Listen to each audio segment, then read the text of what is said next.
Well, good evening, everyone, and welcome to Last Call at the Magic City Lounge. Hope everybody's having a great Saturday night, and we got a special guest for you here tonight. We have David Bakara. I think I said your last name correctly, sir. Perfect. Perfect. Well, now David here, he's the owner of Exhibition Bigfoot Museum in Blue Ridge, Georgia, correct? Correct. Okay. And my wife and I, we actually had the opportunity. We went and visited the museum yesterday, and it was quite impressive. Quite impressive. We had a really good time, and she even bought me this shirt as a souvenir. So that was awful nice of her. Yeah, exactly. We got those good wives that that's right. that treat us right. That's a good way to have it. Well, and also we have a friend here, an esteemed colleague, Patty, up top, sporting his coonskin cap, looking quite fashionable tonight. And so David, let me you own the Bigfoot Museum, and I guess you've been interested in Bigfoot pretty much your whole life? Yeah, since I was probably 12, growing up in Miami. I used to see Bigfoot stories on the news in newspapers, and they were bringing in federal trackers. So when I was growing up, it was a normal animal like a bear or a cougar. They were reporting on it like it was just a regular ape, some kind of giant ape. So it was no mystique or anything attached to it. So yeah, it got my attention at a very young age. Okay, that's cool. Was that the same reference to like the skunk ape that they used to say? Was that a Miami thing, or am I mistaken? Yeah, same thing. Miami skunk ape, or the Miami skunk, or skunk ape, Florida skunk ape, swamp ape. They had all kinds of names for it, but I'm not even sure if they were calling a skunk ape that early back in the early 70s. I don't know if they were just calling it the thing or the big hairy man. I'm not sure when that term was coined, but yeah, to my young impressionable mind, it was a legit real animal because they were interviewing police officers that had seen it. So yeah, it was a real thing. Well, that's cool. Yeah, growing up in Miami, that's a fun place to grow up. Yep. I think all three of us here had that privilege. So yep. So we that's a good thing. It's a good thing. And you, if you told me correctly, you are going to be a guest speaker at the Bigfoot Convention this year, correct? Yeah, the Smoky Mountain Bigfoot Conference, and I think it's July 23rd, I believe. It's a one-day gig. Yeah, I think I found. Let's see. So this is the event here, and here you are, July 23rd. Smoky Mountain. Okay, so yes, so this is who you are. Just so our audience knows exactly who they are listening to here. It's always good to know. But yeah, if you'd like to enlighten us a little bit on your experiences and what you feel, we're all ears. Yeah, like I said, just growing up, I did most of my investigating in Florida, and like I said, I've been into this since I was 12. And even at that young age, at 12, there was this a real collision with what they were telling me in school about early man and how they died out millions of years ago, and they haven't been around forever. All we have is a few fossils, and then they're talking about this giant ape man in the state I live in. My young brain was going, that's kind of weird. They're teaching me one thing in school, but then the police, and they're all looking for this thing they're calling it some kind of an early man. It would really collide. It contradicted so much what they were teaching me in school. And I think that was my first inkling that maybe I wasn't getting a full education. And that's kind of carried with me ever since. But yeah, so I just consumed every kind of Bigfoot book, periodical, magazine, video. I had a pretty much Bigfoot free life raising my 3 kids up over there in Sarasota. But then I got a chance to go on an expedition, and after with the BFRO, and they asked me to become a investigator. And that's when it really kicked off, because that's when I got to sit in front of witnesses, and I was hearing things from witnesses that I wasn't like reading in any books. And that was the second wake up call for me. And I was like, wow, I'm hearing strange things from witnesses that I wasn't reading. And I thought, So I started asking my other investigator friends, and they were like, yeah, we don't talk about that. And I'm like, what are you talking about? We don't talk about that. Yeah, they don't like that. I'm like, who don't like that? I'm just telling you what my witnesses are telling me. And they're crying. I mean, they're really upset when they're telling me this stuff. And that was another wake-up call. And I was like, so this information that people are seeing these Bigfoot creatures do strange things, but it's not getting to the public because it's being withheld by the actual organizations that are responsible for bringing the information to the people. Oh, wow. And then I started realizing that there's a lot of what do you call it? Excommunicated, no longer in service investigators. And I started to realize why, because they started asking questions, and they don't like you asking questions. They just want you to toe the line. And that's when I realized that most people that are hearing and reading Bigfoot books and documentaries on TV, they're only getting half the story. They're not getting the rest of the story. And Now, that's why do you think that is? Boy, you know what? I think it's a complicated question. I think about that a lot. And actually, the more I delve into it, and the more people tell me, good people, active military, retired military, active police, people that work for the state and the city, they confide in me and tell me things that I'm not allowed to, I will not repeat. And they can get them in trouble. And I realize that we're dealing with something profoundly important and disturbing at the same time.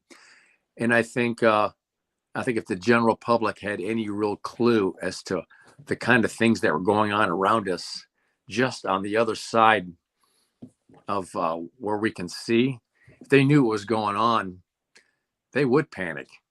And I think it takes a certain kind of person that they can read about these things and study them, and it doesn't take over your life, because we just don't live in I don't live in a constant state of fear. So I can kind of deal with it a little bit better. But yeah, if somebody brought me, people have called me, hey, I've got these things on my property, and I shot one last night, and I found the blood, where the grass was rolling around, but it's not here. If I find this thing, will you help me market it? I said, just don't even call me back. I don't need that in my life. What are you, crazy? I said, don't shoot it. You're not going to be a hero. They're going to plant drugs in your house or something. Are you crazy? Right. What do you think? They've been hiding this thing for this long, and they're going to let you parade right. Yeah, exactly. Out there in front of it? I said, Bud, the best thing you can do is just forget about that. Don't call me anymore with any more Bigfoot bodies, because I'm not going to be the one to bite that one off. I already know where that's going to go. It doesn't take much of a investigator to figure out where that's going to go. So, and yeah, anyway, so we moved to Georgia 10 years ago, and I was in the bar business, the restaurant business. And I just kept thinking, people kept saying to me, I have my nephew and my nieces are coming up here. What's a fun thing to do with them? And I think, well, you can go to Mercier's, and there's some nice things to do up here. But I kept thinking, man, we really need something else up here, something that the whole family can come to. So I started pitching the idea to my wife about opening up a Bigfoot museum, and there weren't any. I mean, so we were literally started from scratch. She thought I was nuts. She was like, I'll just help them out, and we'll get and she's really talented. I mean, my wife is super smart, very talented with computers and things of that nature. And so together we just kind of hashed out and sketched a few things. I had a lot of things in my own collection, and then I just kind of put the word out, and things started coming in. Ever since we opened up in 2016, I have so much stuff now that I could open 2 more museums. I have stuff. I'm literally just packing footprints and handprints and artifacts. I'm shoving them into giant 20 by 20. I almost have to get another storage facility. I've got 3 now. So we're like this close to opening up another bigger, more informative museum. I'm just trying to find the building for it now. Now, are you going to try to do that in the same basic location, or no, as far as Blue Ridge, or are you going to go somewhere different? Yeah, God, it'd be so nice to be able to do it in Blue Ridge, because all my tools are here. Right. The guys that make my cases live here, but it just wouldn't make any sense to put it here. And So I'm either going to do it in Florida or maybe up near Gatlinburg, Yeah, someplace. that would be Gatlinburg would be a good location for Yeah, I'd like something that. like that. It's a little closer to drive, and I don't have to drive through Atlanta to get there. It's just not as stressful getting to Gatlinburg as it is getting to Central Florida. But I just know people there are just dying for interesting, fun things to do with their kids as well. And no matter what we build, it's always going to be family friendly. There won't be any scary animatronics. I've got people that make that stuff, but I don't want it to be. Right. I want the whole family, from 2-year-olds to 80-year-olds, to be able to come and then ask questions and have something to talk about on the way home. I don't want to make it scary. So, yeah. Well, I was very impressed with your museum going through, and I was surprised how much stuff you actually had in there. Like I didn't expect that when I went through it. So I was thoroughly impressed. You did a good job, sir. Oh, thank you very much. And I think I'm a museum nerd. My wife and I love museums, and there's just so many interesting museums. And I think we know, I know the difference between like interesting things in museum, and then I know all the fluff, little doors that open and match the things. I don't want all that filler stuff. I just really want to pack every exhibit like, wow. I don't want them to go like, that one was kind of sucked down there. But so there's like no filler. And it's about 6,000 square feet. And I don't think I can put I don't know where else to put a single thing in there without gumming up, the traffic. So. Yeah, there's not a lot of space left in that building. Yeah. For all this. Anybody who lives, a lot of people that will probably view this are Georgia, North Carolina people. And if you've never gone through Blue Ridge, Georgia, and checked out David's Bigfoot Museum, you really should. You should really do that. It is a blast. Thanks. I'm a big Disney fan, and I'm a big theme park fan. I know the kind of things that people, I know the things I like because I'm really just a big kid. And I was looking for fun things to do with my kids when they were little. So it's kind of like a homage to the things that us dads would like to take our kids to that isn't, it doesn't have to be a butterfly garden. Right. I like butterfly gardens, but, something more interesting than that. So, you know what I'm saying? Oh yeah. No butterfly gardens for me. No, thank you. I'll stick to my Bigfoot museums. A lot more fun. A lot more fun. I can tell you a couple of local Georgia Bigfoot interesting witness reports if you'd like to hear a couple. Oh, we would love to hear that. We would love to hear about that. Because I have the emblem on the side of my car. It's like almost an open invitation. Whether I go to a restaurant or I'm running to get gas.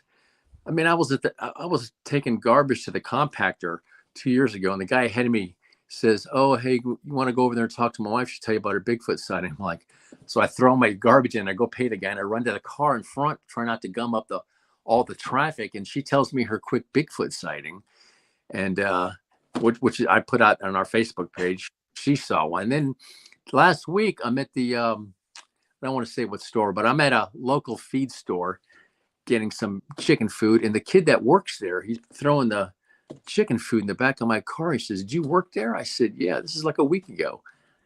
He says, "I've been meaning to get there. I saw something a year ago up in Morganton, Georgia, just a little town north of Blue Ridge." He says, I was hunting with my father. I'm just getting ready to type this up and put it out. So you'll be the first other than me to hear about this. He says, "I'm hunting with my dad last year. And my dad's a little further in the swamp, and he's flushing deer out. And I'm just standing there waiting for a deer to come out. And he says, out comes this thing." He says, "I don't know what else to call it, but," he says, I've done some research as I saw it, and all I can tell you was what you would call a devil monkey." I said, "Yeah, I've heard of them before." He says, "I'm 5'2". It was about my height, so it wasn't like super giant. And when it busted out of the woods running, it was running out on all fours.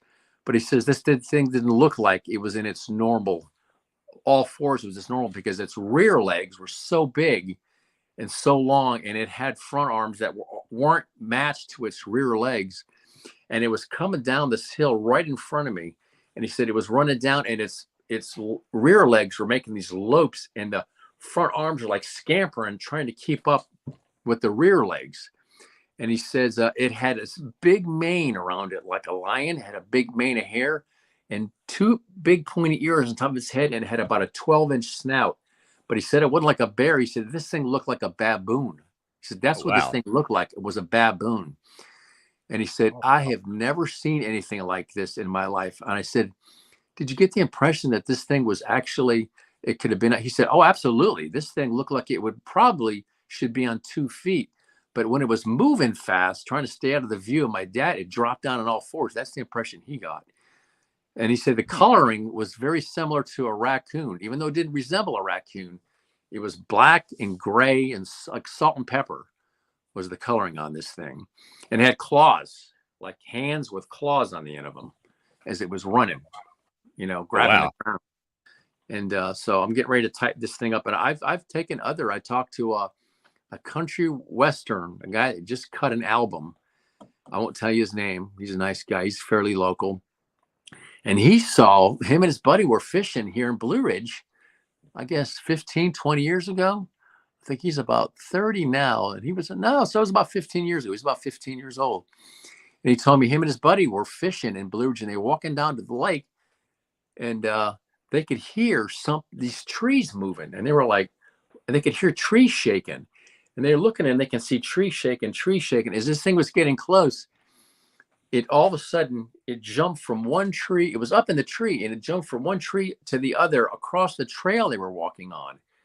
And it stopped and had its arm up on the thing, and then just kind of looked down at him like that. And they said, this thing looked like a big monkey with a snout.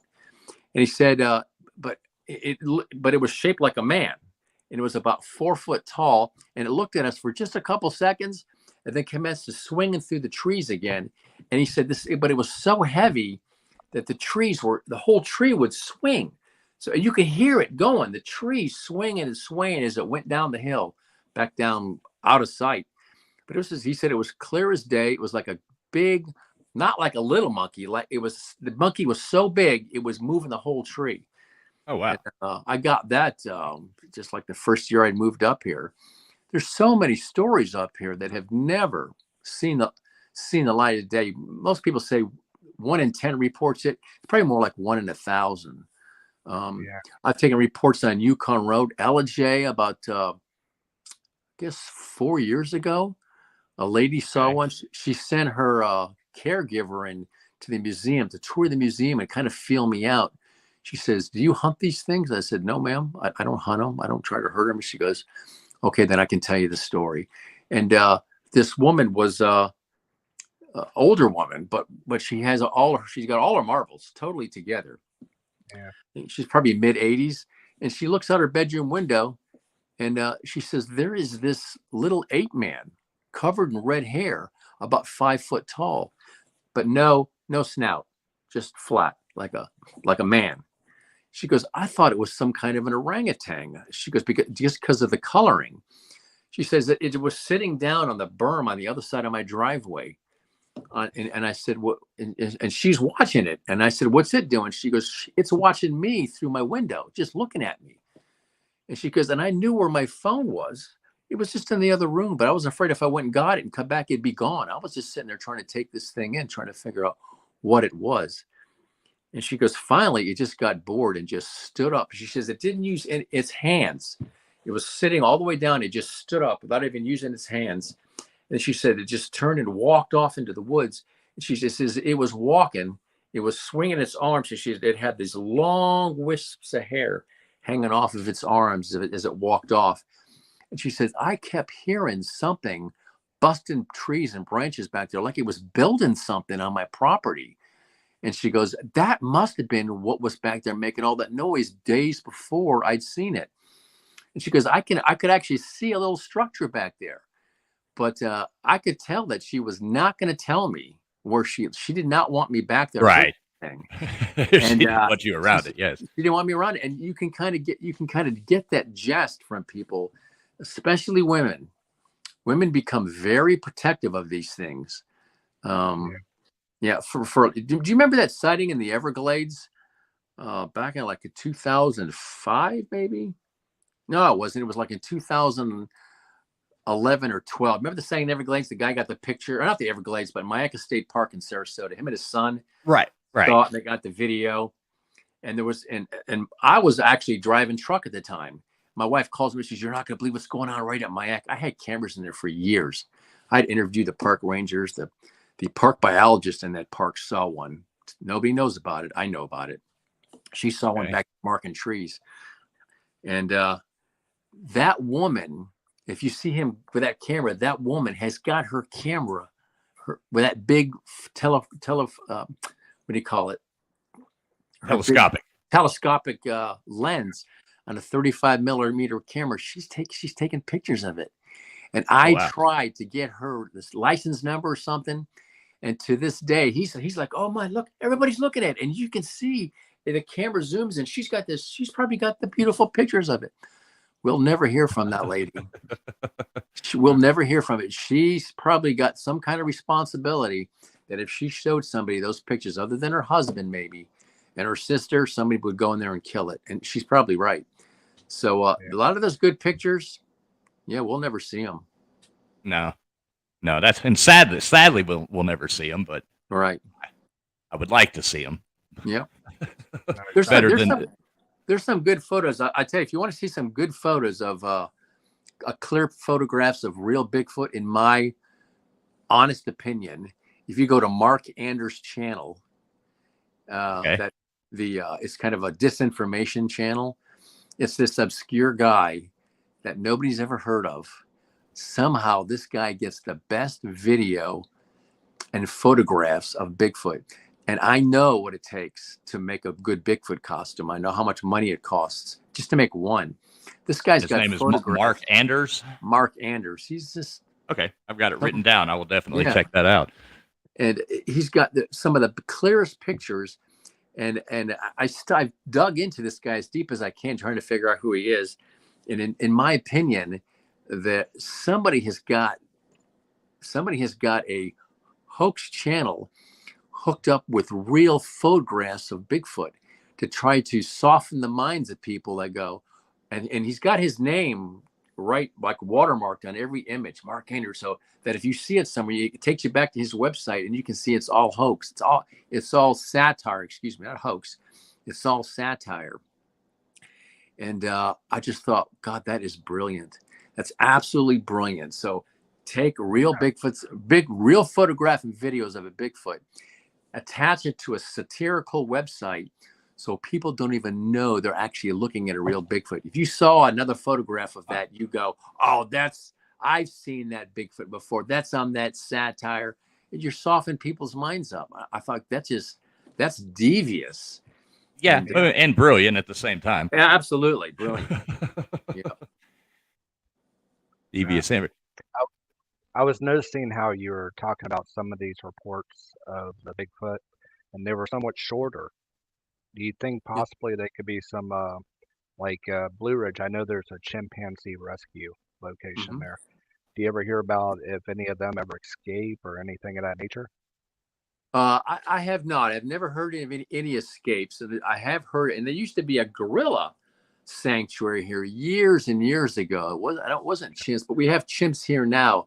But the chimps didn't even get here until like maybe 5 years after I moved here. So maybe like 2015 or something like that. Did the first chimp ever arrive? Because they've been building it forever and ever, trying to get their permits. But the first chimps didn't arrive until just fairly recently. And I know there was that gorilla, some kind of a gorilla thing, but that was closed up many years ago. I don't know if they put retired gorillas there or something. I'm not sure, but that kind of rules that out right there. Yeah, I think so. But some of the stories, some of the really amazing stories, I'll tell you. If you have a minute, I'll tell you the one that really impacted me. So I had this. I was actually working at the museum, and there was this fella that comes in. He's another researcher, super smart guy, very, very ex-military. But he was standing up front with me, and this older family had toured the museum, and they're heading out the door. And he says, if you want to hear some really good Bigfoot stories, you need to talk to my mama. And this guy looked like he was about 60. I thought, your mom? Wow, she must be up there a little bit. And I said, well, what happened? He said, before I was born, my brother, when he was a little baby, we were grown up right here in LJ. And he said, we lived in a little cabin just outside of town. So this would probably have been, if he was 60, this would have been 60 years ago. And he said, there weren't any screens on the window. We just had jalousie would open up, or windows that would open. They were like shutters that would open up. And he said, my mother had just had my little baby brother. And he said, I wasn't even born yet. And in the middle of the night, my mother hears muffled sounds coming from the baby's room. And she gets up in the middle of the night and opens up that door, walks in. And she says, to the shock of her life, she says, one of these damn wood boogers had crawled into the window and was standing over the baby's crib, holding the baby, and it was trying to breastfeed the baby. Oh, wow. Oh, wow. Yeah. And me and the other investigator stood there looking at each other. I'd heard that before. One other Native American story, I'd heard that before. And my jaw hit, and I was waiting for this guy to, like, are you serious? I was waiting for him to tell me he was kidding, but he was not kidding. And I said, is your mom still alive? He said, oh, yeah, she's still alive. You know, she's not very healthy. But I said, before you tell me any more that happened, I want to hear all this from your mom. I said, would you please bring her in? He said, I'll ask her. But she said it really upset her at that time. I guess it dropped the baby and jumped back out the window when she came in. Oh. But when I heard that, I was like, wow, that is really fascinating. So they're not all Bigfoot. They're not all quick road crossings. Sometimes they show themselves to people, especially young girls, which is, disturbing considering I have like 5 granddaughters and 3 daughters. But these things, they will step right out and show themselves, especially the young males. I've taken story after story where it actually made a noise, so she'd look at it, and then it steps right out of the shadows so she can see this thing. And the stories I've got, none of them ended tragically, but it makes you wonder what is its purpose? Why would it do something like that? So there's things that keep me up at night thinking. It would definitely be frightening to see. Yep. Especially if you're not looking for it. I guess if you were on an expedition out looking for one and you saw it would be quite exciting. But if you just happen to look over, it would probably be a bit of a shocker. Yep. Now I have a question. How does Dogman tie into Bigfoot? How is that related? Well, I tell you, I'd heard about Dogman when I opened up the museum. I'd heard about it, but I had never actually interviewed any witnesses. So I was so involved with Bigfoot at the time. And then my first Dogman witness walked in, and that totally that shook me right to my core, because here's this guy standing in front of me, this old guy. He was probably in his 80s. His daughter had dragged him there to the museum, and he was grumpy. Boy, I think she really wanted to go to the museum. He was to that age where he just didn't care what people thought about him anymore. Yeah. And he was from up northeast. And she says, you should ask my dad about his sighting. I said, what happened? This is probably 4 years ago, I guess. And he says, I saw one of these damn things. I'm going to kind of paraphrase what he said, but this is kind of how he was talking. Yeah, I saw one of these damn things. He says, I was a kid up in the Poconos in northern Pennsylvania. And me and my brother had taken my dad's truck to town. So this is probably, again, 60 years ago. And was that back in the 50s, I guess, early 60s, 50s. He's taking my truck to town. We were coming back. He said it was broad daylight, and one of these damn things was standing right in the middle of the dirt road. We had to stop the truck, and we were looking at this thing. And he said, I'd never, up to that day and never to this day, up to now, he said, have I ever seen anything like this in my life? He said it was about 7.5 feet tall. He said it wasn't big like you guys talk about big. It was big, but it was built more like a lean basketball player, but really muscular. And he says, and it had a lean body, but real long arms, claws on the end of the arms. And he said, he said it had a snout on it like a bear or a wolf. And I was like, oh man, I'm thinking to myself, am I getting my first Dogman report? So I figured I'd test him. And I said, so you mean it had like a little muzzle on it, like a chimpanzee, just a little bit of a muzzle? He said, no, God. I didn't say that. I said, don't put words in my mouth. He said, it had a snout. It had a long pointed snout like a bear or a wolf. And I was like, oh my gosh. And of course, this guy, he still lived in Pennsylvania. I think he was down here visiting his daughter or something. And that was my first Dogman report. Ever since then, I've probably taken 5, including one that hit and killed a young one in Cochran, Georgia in the mid 80s. And it was on a bridge and he hit it. It came off, it was coming over. It was on 2 legs, big, tall, long legs, but little arms, little short arms, kind of like what that guy had described. About 5'2", 5'2" or so, snout on it. And he said it came across the bridge, this little bridge. And he said he said he's only 4 miles from his house, and there was nowhere for this thing to go. It came across the bridge. I hit it right with my car and knocked it off the little bridge onto the bank down there. He said, I get out of my car. I'm thinking I hit a bear that was walking on 2 legs or something. I get out and I run down there. I'm looking at this thing. He says, this thing is no bear. He said, this thing had long legs and little arms. He said it looked like it had the head of a wolf. He said people came out of their houses. They heard me hit my brakes and they heard the impact. And we're all looking at it. And I said, did anybody take any pictures? He said, no, we didn't take any pictures. He said, this was in the 80s. Nobody had cameras on their cell phones. These were just farmers. Nobody had a camera with them. And we're all looking you at might it. have had a Polaroid with no film for it. Right. He said, we're all, and I can overhear the farmers behind me going, so that's what's been killing my livestock. So that's what killed my goats. So that's what took my calf. And so he said he could hear them all talk. That's what's been doing it. And so he gets in his car, and he's like, nobody had a cell phone. So he gets in his car and drives home, and he calls the fish and game officer.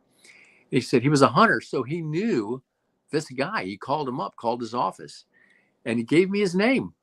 And he said, I guess he came out and he said, we took care of it. He said, what was it? He says, I'll be damned if I know, but we don't have it anymore. That's what he told him. And he says, and I said, let me go. He gave me his name. I wrote it down. He told me what jurisdiction he was. I started digging there trying to find this guy, but he had passed away. I think back in 2017, I think he had passed away. Okay. Or no, 2007, excuse me. He had passed away in 2007. And he didn't have any kids, and his wife had passed as well. So it was, this trail went cold. And look, if you think you're going to call the Department of Natural Resources and ask them about a small dog man, you're wasting right. Right. Yeah, I'm not going to go to the authorities. Yeah. So yeah, and of course I've talked to him that have seen him stand on the side of the road eating roadkill. So it really turned me around, where I knew now that the same kind of really honest, forthright witnesses that are seeing Bigfoot, it's the same kind of people that are seeing these dog men, and that's when I knew that that was what cracked the door that I'm not dealing with an ape. We're dealing with something else, because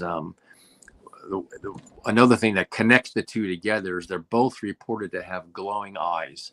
Some Bigfoot's eyes sometimes will glow red, and Dogman, sometimes they're red and sometimes they're amber, but they're glowing. And I don't mean sometimes they'll glow with a flashlight or headlights, but a lot of people see these things glowing with no lights. They're like self-illuminating.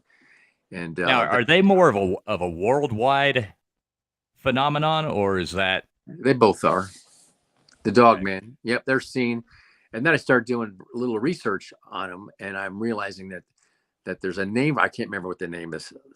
I can't remember the old name for these things, but man, they're in all kinds of old writings. They're talking about dog-headed people. And I was like, man, are you kidding me? How come I've never heard of this? And there's another example of stuff in plain sight. It's in the books, but they don't discuss it with us. If you go digging, do you think that would have any correlation with werewolves, or with the legend of werewolves possibly, or no? Is that? So yeah, so I would go, no, could be. I would say originally, if you'd asked me that 5 years ago, I would have said, no, people don't turn into things. I don't believe that. And then I got this guy walks in, this older gentleman about 4 years ago. And like, I'm a regular guy. I'm a regular guy. I drink beer and steak and potatoes. I'm not a crystal guy. I don't dive into the paranormal every time thinking it's. I'm always looking for the for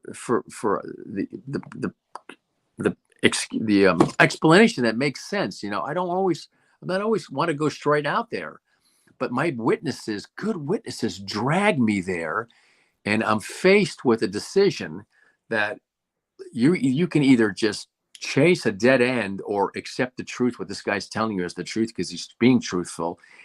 And this guy comes in with his family, and older gentleman. He's probably about 10 years older than me at the time. So I would have put him in his mid 60s, and well-dressed, well-spoken. And he had his son and his daughter and their kids, his grandkids with him. So he had and I don't think his wife was there. He was old enough, maybe his wife had passed.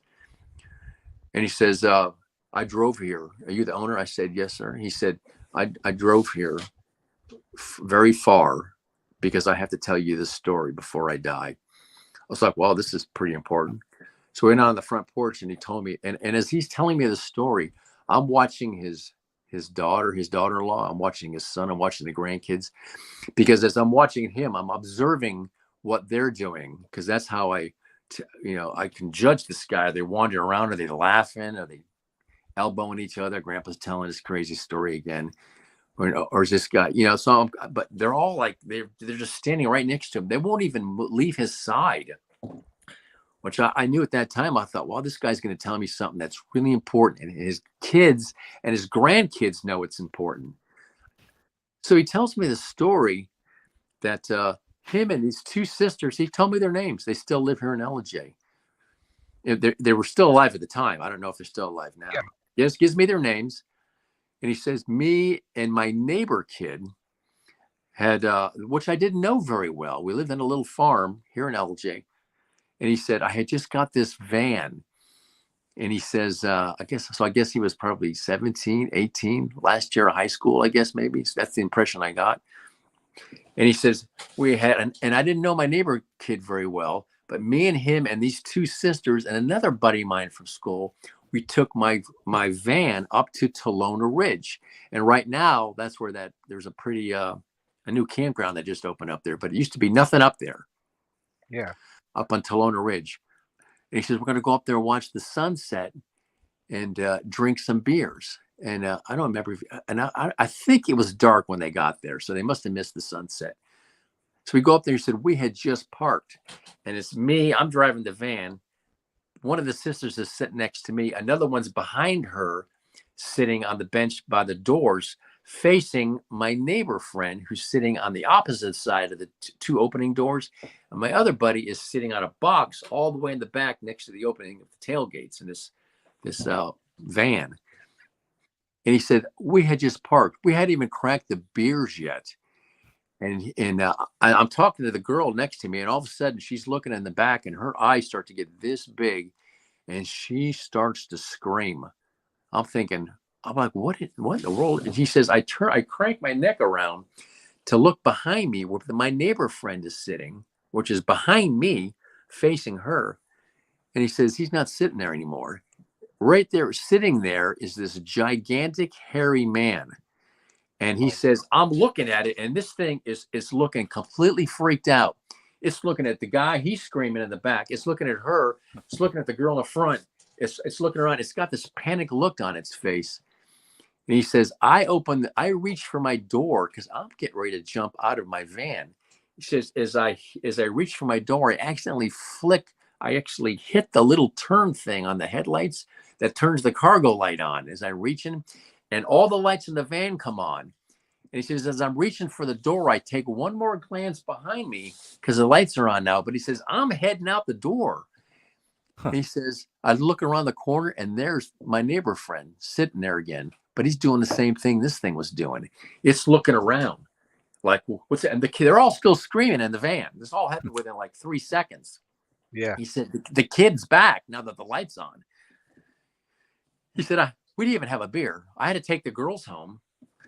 He said they couldn't even come to school. Their mother had to take them to Atlanta to a psychiatrist because they couldn't sleep. They were so scared. He said within 2 weeks, my buddy and his family, they moved. They were gone, left the farm. wow. They left. And he told me that. I had never heard anything like that in my life before. I never heard anything like that.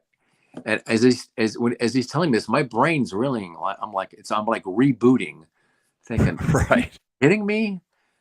And now, man, if this guy would have just given me one thing to hold on, if he had a smirk on his face, I wish he had given me something that I could have went, he's lying to me. But this guy, he never looked at his watch. The family, everybody acted like their dad's about to tell me about witnessing a murder. That's how important this thing was. And he said, and he told me that story, and he said, now I got to go. And he said, I've gotten it off my chest. Wow, that's remarkable. See you later. Goodbye. And I was like, thanks for hanging that on me, chum. Right, exactly. I'd have probably left town too, but Yeah. So moved to the city somewhere. Yeah, and that's just one of the stories right here. It happened right here in LJ. And so there's just another story. So like that segues into what you asked me. Do I think there's werewolves? If I would have said no before I heard that story, but then you start hearing about, then I started reading about skinwalkers. It's such a hard thing to wrap your brain around, right? People changing forms. But man, I talked to a trucker. A trucker came in maybe 2 years ago. Super nice guy. Very smart fella. And he said, I was driving my truck, and he says, I come around this corner, and there is this, what was it? There's a deer standing in the middle of the road. And he says, it's far enough ahead of me where I can see this deer. He says, I steer over to the right to miss this thing. He says, as I'm coming up on it, he says, this deer changes into a beautiful woman. Naked woman standing in the middle of the road. And he said, I looked down at this thing. He said, I swear to God, I thought I was looking at the face of a demon.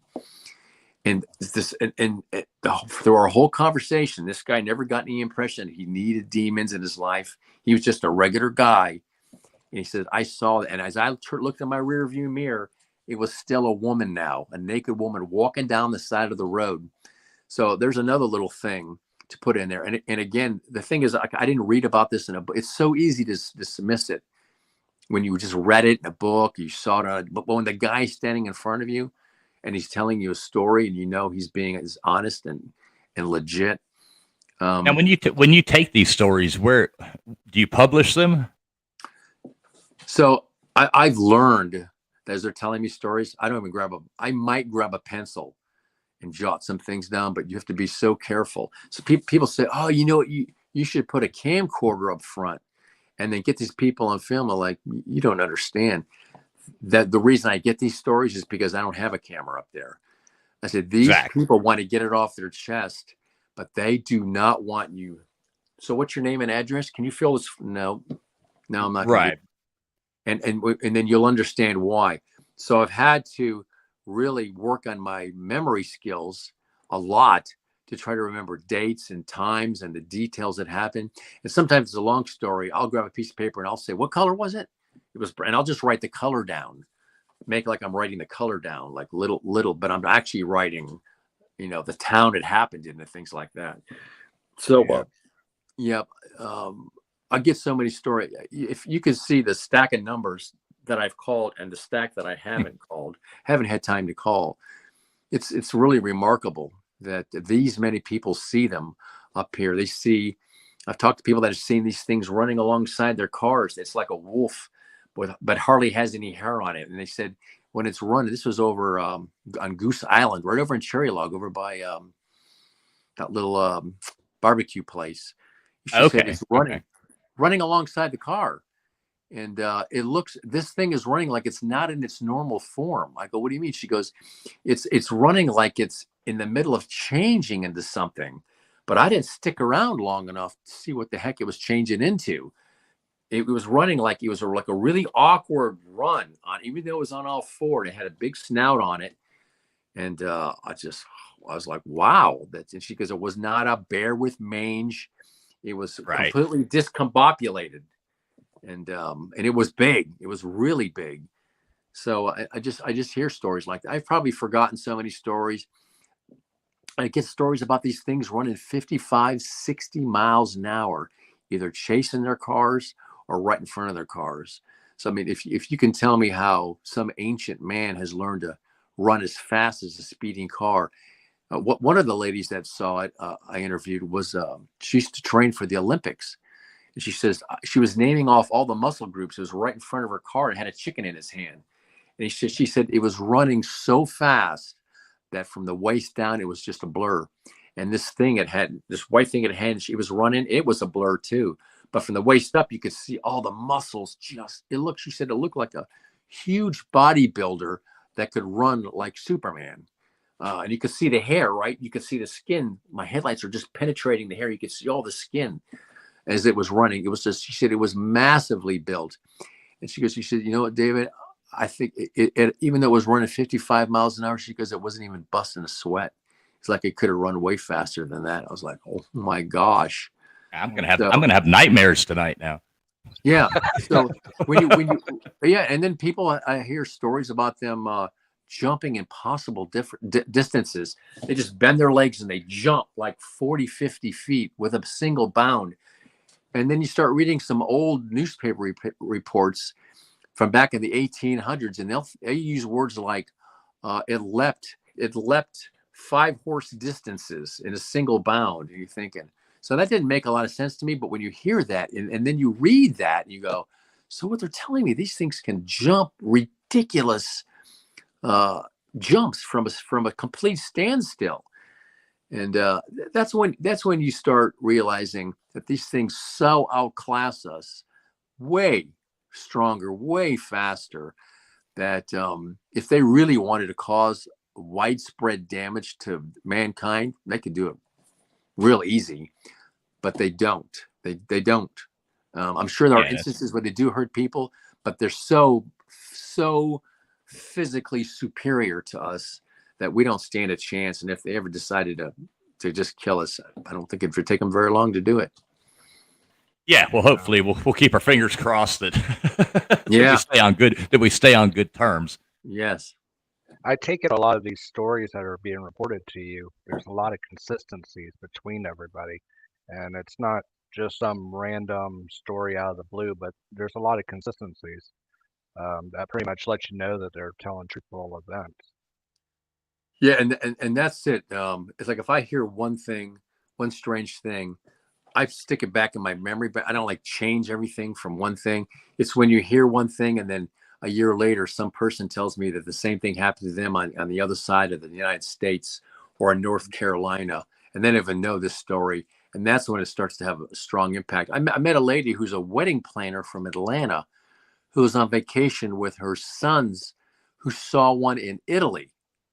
I was like, what? Really? Italy? She goes, yeah, I saw one in Italy. She said, I never gave these things a thought in my life. We were touring a vineyard, and it was just us. We weren't with a tour. We were driving up into the vineyard, and it was on the side of the road.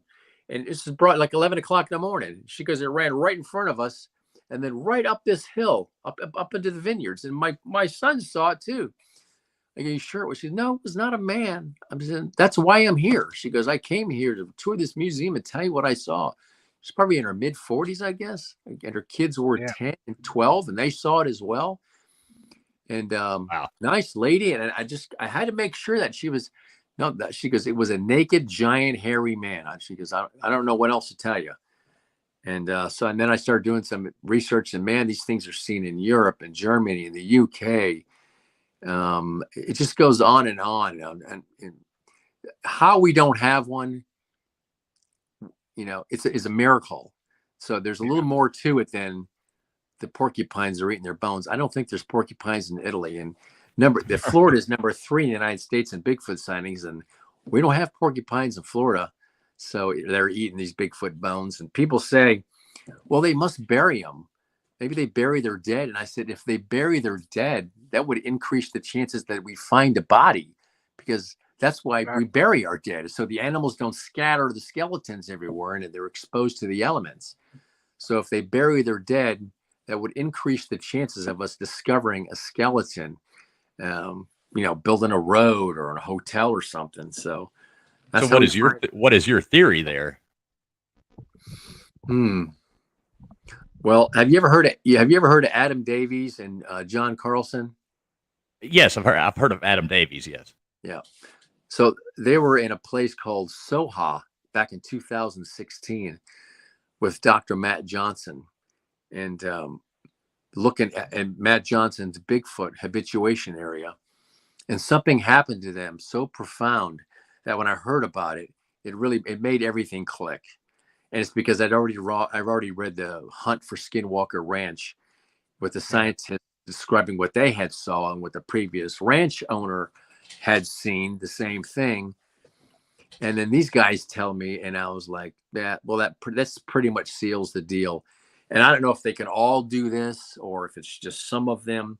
We tend to want to simplify. They can all do this, but they observed an absolute little pinpoint of light that stretched out, and it got bigger, and it was red on the other side, like this big red thing. And these little 3-foot hairy creatures jumped out with glowing red eyes and charged them.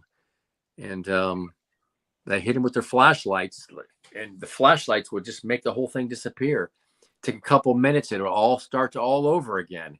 And these little creatures would jump out, and he said they had white teeth, and they were like gnawing. They were just trying to get to him, and they'd hit him with their flashlights, and that light it would dissipate it. And this happened like 3 times, I think, 3 or 4 times, over and over again, until the sun came up. And I'm pretty sure they left that morning. I think they'd had enough after that. And that's when it pretty much, I knew that this whole portal theory was more than just a theory. I knew that they were, some of these creatures can move in and out of these portals.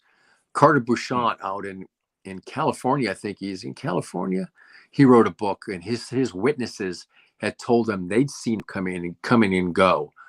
And wow. And my wife actually talked to a fella whose grandfather saw one step into a hidden doorway. It stepped into a portal on his property. And I met a lady in Florida who has these things on her property, and she says they're coming and going through a portal. So it just continues to mount up. And I didn't go to that right off the bat. That's not where I went, but that's where the witnesses were telling me what they would saw. And when you hear Adam Davies and Sean Carlson, there's no mistake what they saw. It wasn't like a little thing. It happened over and over again. So, and they're legit guys. And you wonder why, how come nobody's talking about it? I mean, if this is what's happening, is this why we can't find it? Because they're coming and going from either another dimension or a veil. I don't know. I don't understand it any more than anybody else does. Well, if there was a portal, then you would definitely not be able to talk about it. Yes. Somebody would tell you no at some point. I'm sorry, say that again. I said if the portal theory is true, then a higher government or anything like that would put a nix on that very, very quickly and silence anybody that would and maybe that would have any kind of proof. Yeah, and maybe that's why this whole thing's got to stay covered up. And that's when people go to it would shut down the logging industry. I'm like, I don't think that's it. I think it's something much bigger, something so profound that I wouldn't blow the lid off of it. I find it very interesting, and I would share some news with other investigators and witnesses maybe, but I wouldn't blow the horn. I wouldn't get on my soapbox and tell the world, hey, guess what? Portals are real. I mean, you don't want to be that guy. I don't. Yeah, I like my family. I like my life. I find it all very interesting, and I think I might work it into an exhibit where you make up your own mind. But if somebody brought me film of a portal, I would tell you, if I were you, I'd put that right back in the can and keep your mouth shut, because really, your life is going to become very difficult, very, very hard to live. If you were just like some bachelor and you didn't have much of a life, that'd be maybe different, but they would probably just disappear you or something. I don't know. Exactly. But I just wouldn't recommend it, So have you ever done any, like expeditions? Oh, sure. To go, where have you done that? I mean, have you traveled anywhere to do that, or just locally here, or? When I first started as a researcher, I just traveled all over the state of Florida. Her and I were probably gone 2 weekends every month. Okay. Overnight, we'd go to Ocala and South Florida. I didn't go to the Everglades because I got a thing with swamps. I don't like them. And I'd rather go to the mountains or some high country. I have no love affair with swamps. Don't want to go in there. I took some great reports from swamps, but I'm like, a green swamp. I spent some time in the green swamp. As a matter of fact, I was bluff charged by one in there in like 2013 when I was checking my cameras. And we saw two in Alva, Florida. So I've been on so many private and public expeditions in Florida and a few up here in Georgia as well. But when you realize the nature of these creatures, like just going on cold expeditions, the chances are so slim you're going to see anything. And if you do, it's really not going to add to your base of knowledge very much. I already know they're real. I don't need to see another one. I already know they're real. So I'm trying to get to I want to get to the answers. I want to get the who, what, where, and why. And that is such a rabbit hole, man. But it's an interesting rabbit hole. And I told my wife, I said, for every ounce I learn about Bigfoot, I learn a pound about people. And we are an interesting bunch, humans we are, because you can give somebody the truth. You can open up and go, here's the truth. There you go. And they read it and they go, nah. I go, no, that's right. The truth. And this is from the military. Here, you read that. And they go, no. And you realize that the truth's only good for somebody that's ready for it. If they're not ready for it, they'll argue with you until they turn blue. And then you just realize, man, I just wasted half my life to try to bring something to somebody that they don't really want. So it's more of a personal, subjective exploration for me now. If I meet people along the way that want to hear some of the interesting thoughts that witnesses give me, because the witnesses they're really everything. I mean, I don't lay in bed and try to fit a bunch of stuff together into some strange, incohesive picture. I listen to what the witnesses tell me, and the witnesses have profoundly moving and mind-numbing stories that just make you question everything. I don't even watch the news anymore. It's drivel. No, I don't watch the news either. It's either depressing or it's just I have no use for it. Yeah. It's also difficult for somebody who had that type of experience to actually want to come out and talk to somebody, and to know that you're there to be able to listen to these stories. Really, the people that go through those type of experiences, that's what they want. They want somebody that will listen to their story and not judge them. And that's got to be a very difficult thing for them. I think so, because I'll tell you, I've had people come in, and while they're telling me their story, their husband's over there laughing at them, or a man telling me his story of his seeing one when he was fishing with his buddies, and it scared him so bad he's getting emotional. His wife is over there giggling. I'm thinking, oh my God. I mean, there's another instance when I tell you, you learn a little bit about Bigfoot, but then you really start to understand how fragile the human mind is. And I would ask his wife, I'd say, is he a liar? She goes, oh, no. I mean, and I would say, does he come home and tell you a lot of fibs from work? No. I'm like, why do you have such a hard time believing what he said? Oh, these things can't be real. Right. So you understand what you're really up against, that she loves her husband. He could tell her anything, but if he told her he saw a Bigfoot, no, that's now. And he's just like, wow. It gives you a little insight into how the mind works, that you're not going to tell somebody something they don't want to hear. You can talk all day, but if they're not ready for it, it's just going to bounce off and land on the ground. Yep. Right. If they're not ready to listen, then what's the point? You just might as well be talking to a wall. Exactly. So, exactly. Well, David, I guess it's getting to be around midnight now. Thank you very much for joining us. Is there anything else you'd like to touch on before you go, or? There's some decent conferences come up. I don't go to a lot of conferences. I think if anybody that's interested in Bigfoot, the conferences they're just there's not a lot of new information out there. Just rehash a lot of stuff. If you want to learn a little bit about a little more in depth about Bigfoot, I would probably follow some of the new Dogman channels that are out there, and I think that's gonna help you understand what we're dealing with here. And of course, we all have to slog through what's real and what's not real. Not everything is factual, but after a while, when you get to be a grown man or a grown woman, you can pretty much spot the BS, and your radar detector works pretty well. And so I would say follow some Dogman stuff if you want to learn more about Bigfoot right now.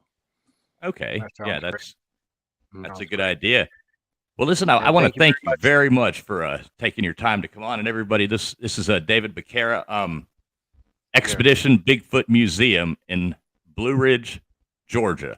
You should definitely go and check his place out. It is a load of fun, very informative, and I can vouch. I have been there, and we had a blast. It's a pleasure being with you guys. Yeah, David. Yeah, thanks a lot. I'm sure anytime you would like to talk about anything else, you just hit us up. Will do. All right, okay, David. Thank you so much, sir, and you have a great night. Thanks. Good to see you, Patty. Good to see you too, sir. All right. Good night, David. Good night. Good night. Well, that was definitely interesting, and learned quite a bit there. Hope everybody had fun listening to David, his stories, and hope you learned something new. I know I definitely did. What about you, Pat? Well, I did too. Check out the kind of what's going between Bigfoot and Dogman. I could see where you're saying, check into some of the Dogman stuff, take you down the path of Bigfoot.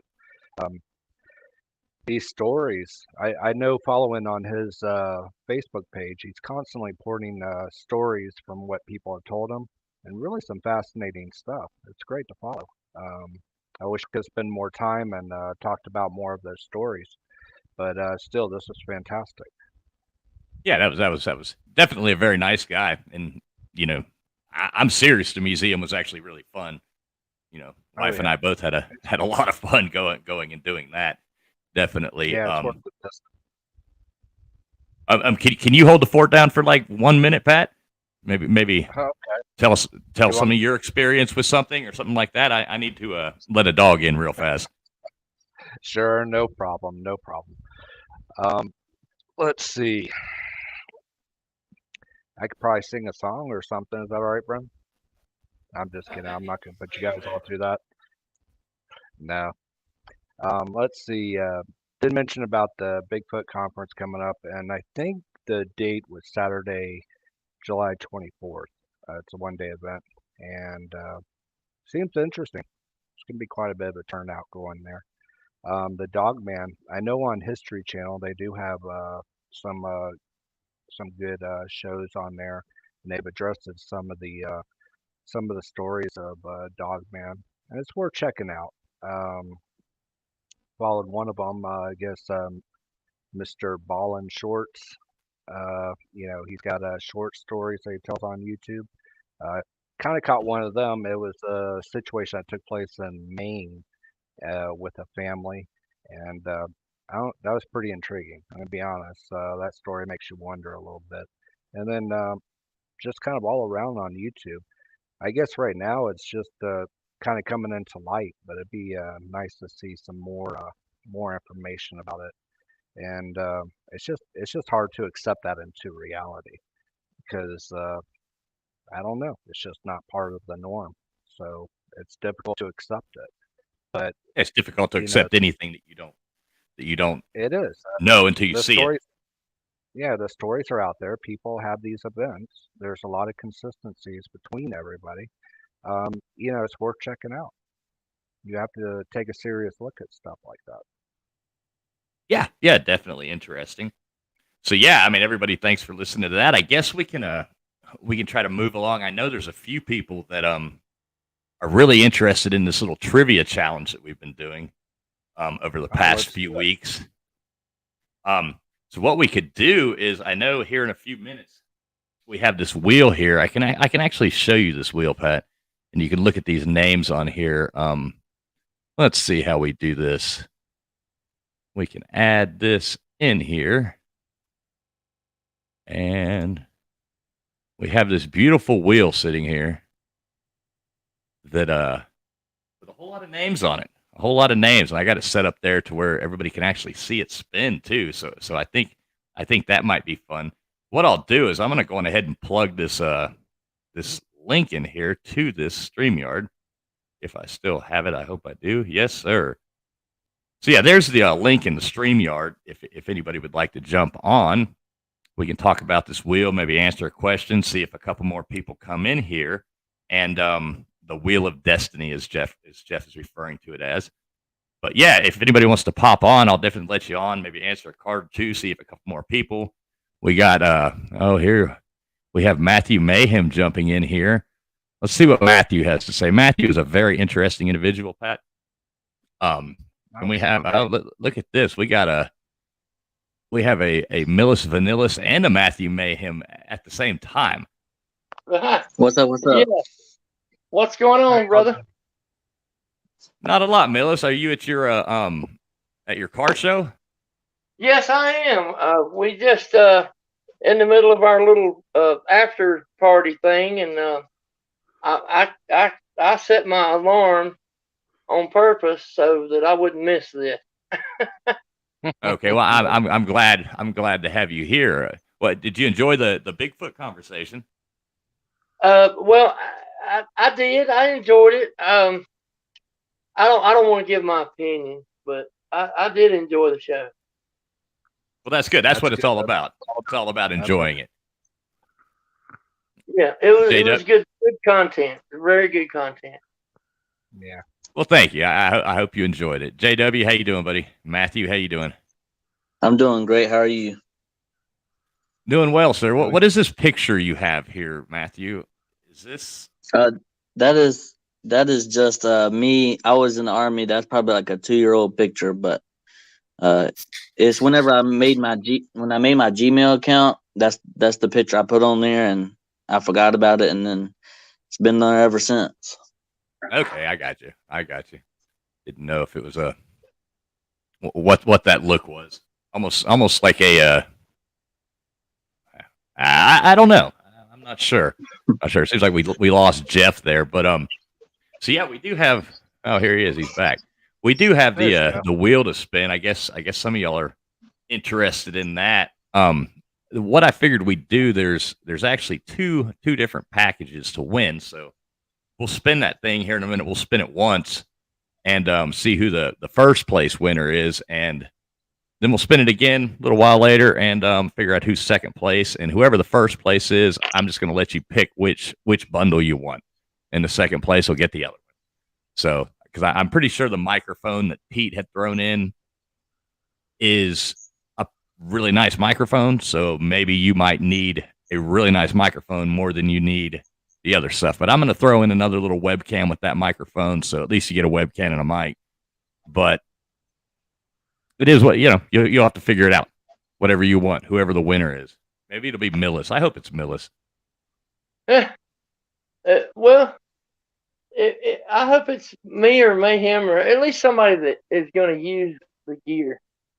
Well, exactly. I hope it's somebody who needs it. Pat, you know the trivia cards that we're talking about, right? Have you ever read a Trivial Pursuit card, Patty? Of course.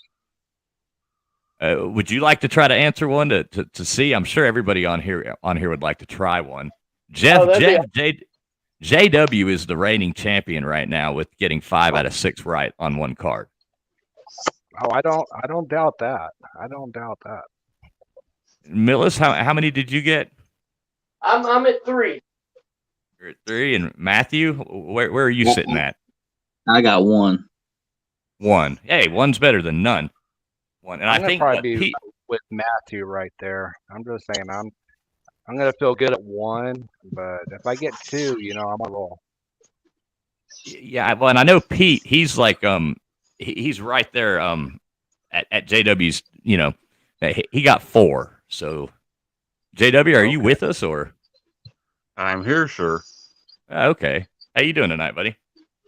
Oh, I'm getting by just fine. I was a little late getting in here. I'm sorry I missed most of the conversation.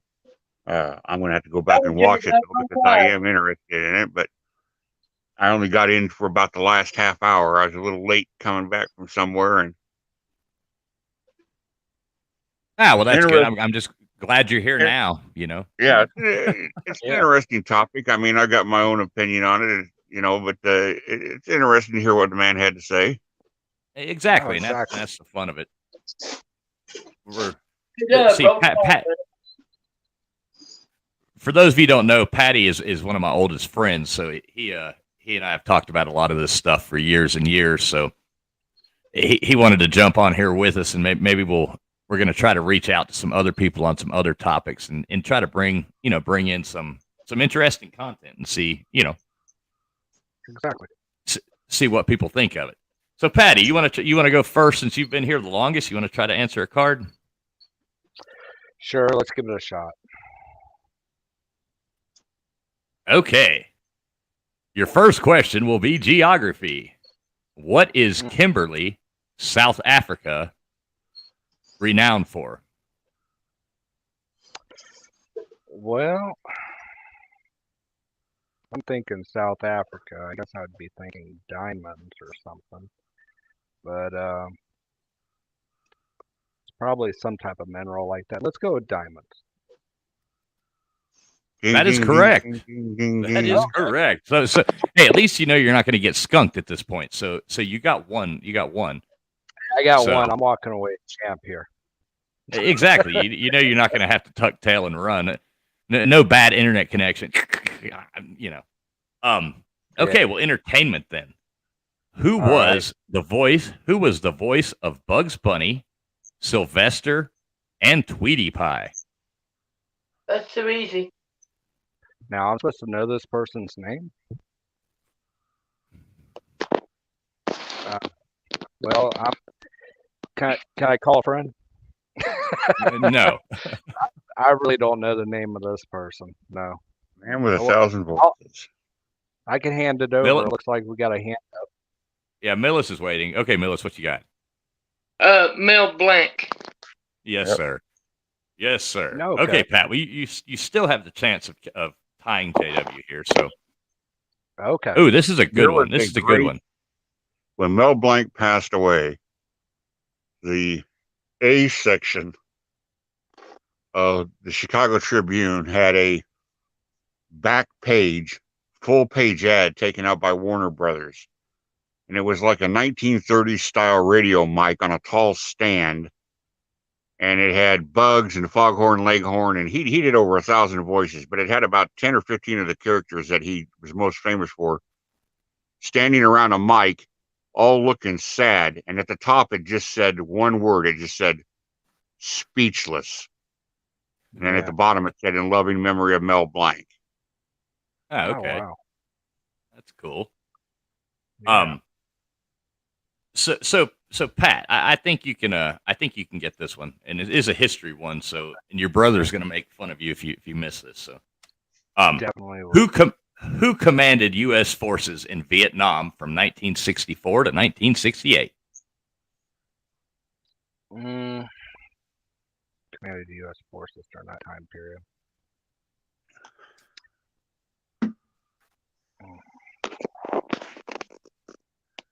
I'm thinking. I mean, honestly, I could sit there and say, Patton or something like that, but I'd be thinking Korean War there. But it's probably something I'm not even thinking of right now. I don't know. I'm just gonna go with Patton. No, sir. No. J.W. or Millis? That was Westmoreland. Yeah, General Westmoreland. That is correct. Okay, but you're still not doing that bad. So this is arts and literature. So what Erica Jong novel is about the adventures of a lusty 18th century English woman? All right, say that again. What Erica Jong novel is about the adventures of a lusty 18th century English woman?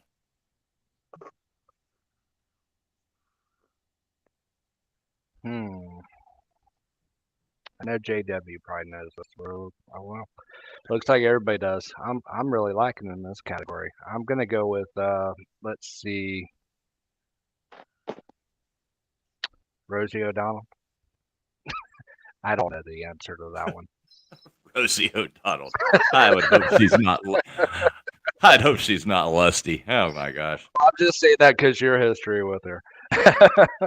Yeah, I know she got mad at me. That might be why my Twitter page got just totally hammered after she blocked me. I'm pretty sure she reported me. Yeah. I really don't know that. Does anybody know that? I think I know. I have a guess. Yeah. What's your guess, Millis? Would it be Lady Shatterly? No, Jeff. Okay. No, I don't know it, but I know it's not Lady Chatterley's lover. No, the answer is Fanny. So. Oh, whipping fannies. Yeah, I think Matthew Mayhem should have been here for that one. He'd have whipped her. Yeah. Here's a little music trivia for you. Lady Chatterley in that novel had a what shall we call it, a sexual aid. Do you know what she named that sexual aid? Did she name it Jeff Webster? No. Bob? Pigskin Pete? No, she named it Steely Dan. Oh, that's right. That's right. That's where the band got their name. Yep, Steely Dan. Yep, that's how they got their name. Steely Dan's a phallic device. Yeah. Yeah, you're right. I have a little bit of Westmoreland trivia. Okay. General Westmoreland was from my mom's hometown, and my mom dated Westmoreland in school. And did she really? Yep, my grandpa made her quit dating him because he had a car with rattly fenders, and it was a piece of shit. And so my dad refused. My grandpa refused to let. He wouldn't let Mama date General Westmoreland, which it was not a general back then. Well, exactly, but yeah, looking back. But yeah, that's pretty funny. That's pretty funny. All right, Pat. So you're what? 1 for 4? Yeah, I think it is. Yeah. Maybe okay, come on. Time for redemption here. Sports or science and nature. What type of steel? What type of steel did Englishman Harry Brearley invent in 1913? What kind of steel? Yes. In England, 1913. You know, I just want to come out and say aluminum, but I know that's not. Aluminum's not steel. I know it's not. That's why I'm saying that. It's not steel. You're gonna have to give me a second. I'm really thinking hard about this one. 1913. You know, honestly, I don't know the answer. If I did say something, it'd be just hypothetical guess. But you know, it's just not some common knowledge that I know. Well, think of a kind of steel. Yeah. What, Brunson steel or something, whatever it's called. I don't know. I'll go with that. Okay. Does anybody else have a guess? Stainless steel? Yes, stainless steel is the answer. Like I said, it's like, I should have thought of that. Why didn't I think of that one? I don't know. Okay, well, still, I find with most trivia, if you know it, it comes to your mind right away. Yeah. Like if I don't know it, I can sit there and think, and it's not going to come to my mind. I either know it or I don't. I agree with that, Jeff. I think you're right. Yeah. Pat, I guarantee you know the answer to this because I guarantee I probably don't. But let's give it this is our favorite place on a golf course. So, where is the 19th hole on a golf course? 19th hole, it's gonna probably be the bar. Yeah, the clubhouse. Yeah, the clubhouse bar. Yes, you are correct. Okay. All right. That's my favorite place to be on a golf course. Unfortunately, I spend Yeah. most of the time in the woods. Yeah, you gave me too big of a clue. You said our favorite place. Oh well, but hey, you got two, so that's not too bad, I'll especially not take for a it. first try. I'll take it, Especially not especially for a after first how try. bad I wrecked those other questions. I'll take 2. Right, I love exactly. how the wheels got its own screen here. The You wheels like got that? Yeah, that's badassery right there, sir. I got it set up for you and everything, Willis. The wheel has come to life, and now it's its own. The wheel has its own YouTube channel. Yep. Yeah, let me try to do something here. Oh no, never mind. I know how to, there you That's go. awesome, man. Dang. You're So a technological genius, traveling fool. we'll have to hold the wheel to itself. See, it's ready to go, and we'll spin it here in a second. Let's go through and let y'all do a card first, and then see if maybe one or two I'll do other a people. card. I'd like to try to improve on my 3. Okay, would you like to try to improve? So I'm going to keep drawing out of the middle of the deck because I don't know which. Yeah. Okay. I still feel like my card is in there. So Millis, tell me, how's your Volkswagen? You're in where are you? Tail of the Dragon, right? I'm in Bryson City, North Carolina, right now, currently. Right. Okay, but that's where you went up there for, right? A Volkswagen. Yeah, we were in the Dragon today. It was awesome, but it was a little wet. But there was like the storms had already come through, and the road was still wet, which kind of kept all the motorcycles off of the Dragon, which was a good thing for us. And I saw a group of Fiat A-Bars, about 1,000 of them, I think. It was so many Fiat A-Bars, man, that they went almost the whole length of the Dragon. Just the Oh, Fiat wow. A-Bars were in mass. And So we saw nobody got. I'm sorry. Oh no. Go ahead. We saw 16, maybe 15. I don't know. I lost count of the A-Bars that are the Z3 Roadsters or something. The A-Bars, it was A-Bars Roadsters. It wasn't even Fiat. And there was a bunch of those on the Dragon. And also Fiat X19s was out today. Saw about 10 of those X19s. And So and then nobody had wrecks or anything. I'm sorry. No, I didn't see any accidents today. And the Kia Optimus Club was out. They had about 20 cars. There's actually a Kia club.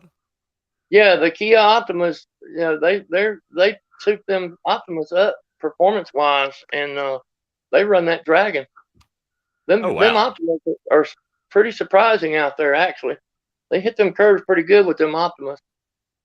I just could never convince myself to buy a Kia. I don't know why. I just, and I think they've actually are like one of the, Car and Driver. The ratings have gone way up. They're doing, it's a pretty good car.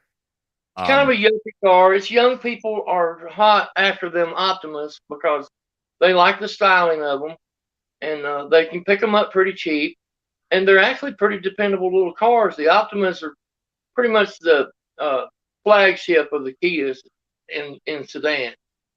Yeah, The other Kias are rental car status kind of cars, but the Optimus are kind of like their version of Lexus or Infinity or something of that nature. Exactly, and I mean there is some. I mean I've been guilty of it. I walk by and I'm like, that's a good looking car right there, And yeah, they Kia, are good and cars. I'm like, well, okay, but I still in my mind I oh my gosh, I just can't bring myself to do it. And Kia is murdering it in color. All the colors, Kia is just crushing it in color, and that's what's selling them. Is they have the greatest color. I hate to admit it, but Volkswagen needs to upgrade their color game in the car. Their Volkswagen has long been, back in the day when it was air cooled, Volkswagen led in color. They had the brightest and best colors of all the cars, and that helped sell them. But ever since, the Mark IV era, which is early 2000s, Volkswagen's colors are just not as amazing as they once were. And Kia is What's leading up? in the color game. Look at the paint on a Kia. How you doing, X-Wing? Oh, what's up? Now, he had a softball video, TF, about how Raj is going to beat the shit out of the. Oh, he made a video. Yeah. And wait, you made a video? You made a video? Yeah, I made a video. And I got how long is the video? It's like 2 minutes. Do you mind if I watch it right now? Yeah, you can watch it. Please do. Let's see. Let's find this. Oh, is this a trash talking video? I mean, it has a little bit, but it's more, it's more show instead of talk, It's Mrs. X-Wing showing out with a ball bat. Is what it is. Oh, it's me too. I'm showing out. I'm just Yeah, my swing form is terrible. Like my swing form is terrible, and my throw is terrible. I need to work on all my techniques. But watch her swing. I don't follow through. I don't follow through. Okay, I'm looking for it right now. And you with the X-Wing, I got to go all the way to the bottom here. I gotta say, I'm a little jelly. I wish I could find a woman could hit a softball like that. Man, she was busting them loose, man. We really need to trade for Mrs. X-Wing. Trade? No, she couldn't hit crap. Actually, I was kidding. I put all the good clips in there. I didn't put all the misses and foul balls and stuff. And then X got himself a little injury right there in the hand. Oh yeah, I hopefully I recover from that. Okay, can you guys see this stream? Mm-hmm.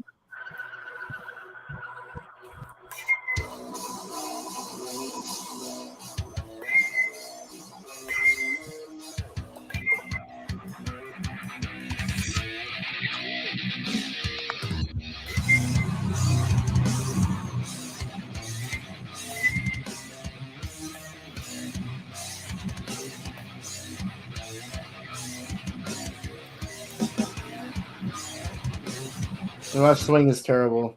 I don't even follow through. I need to follow through. X-Wing, I got to give you props for the music. Music is perfect. Oh yeah, it's copyright free, so. Yeah. But most copyright music is like digital. This is metal. Yeah, this is copyright free metal music. Metal is good. Techno tried to kill the metal. The metal would live on.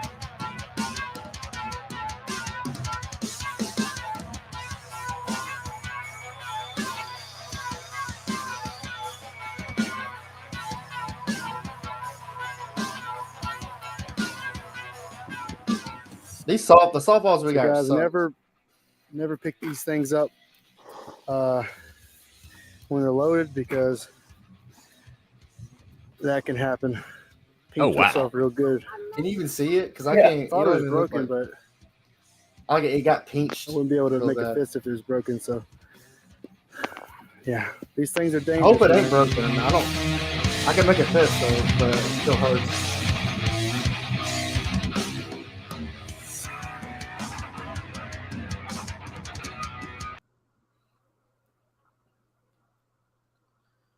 The beginning, I was trash talking. That was it.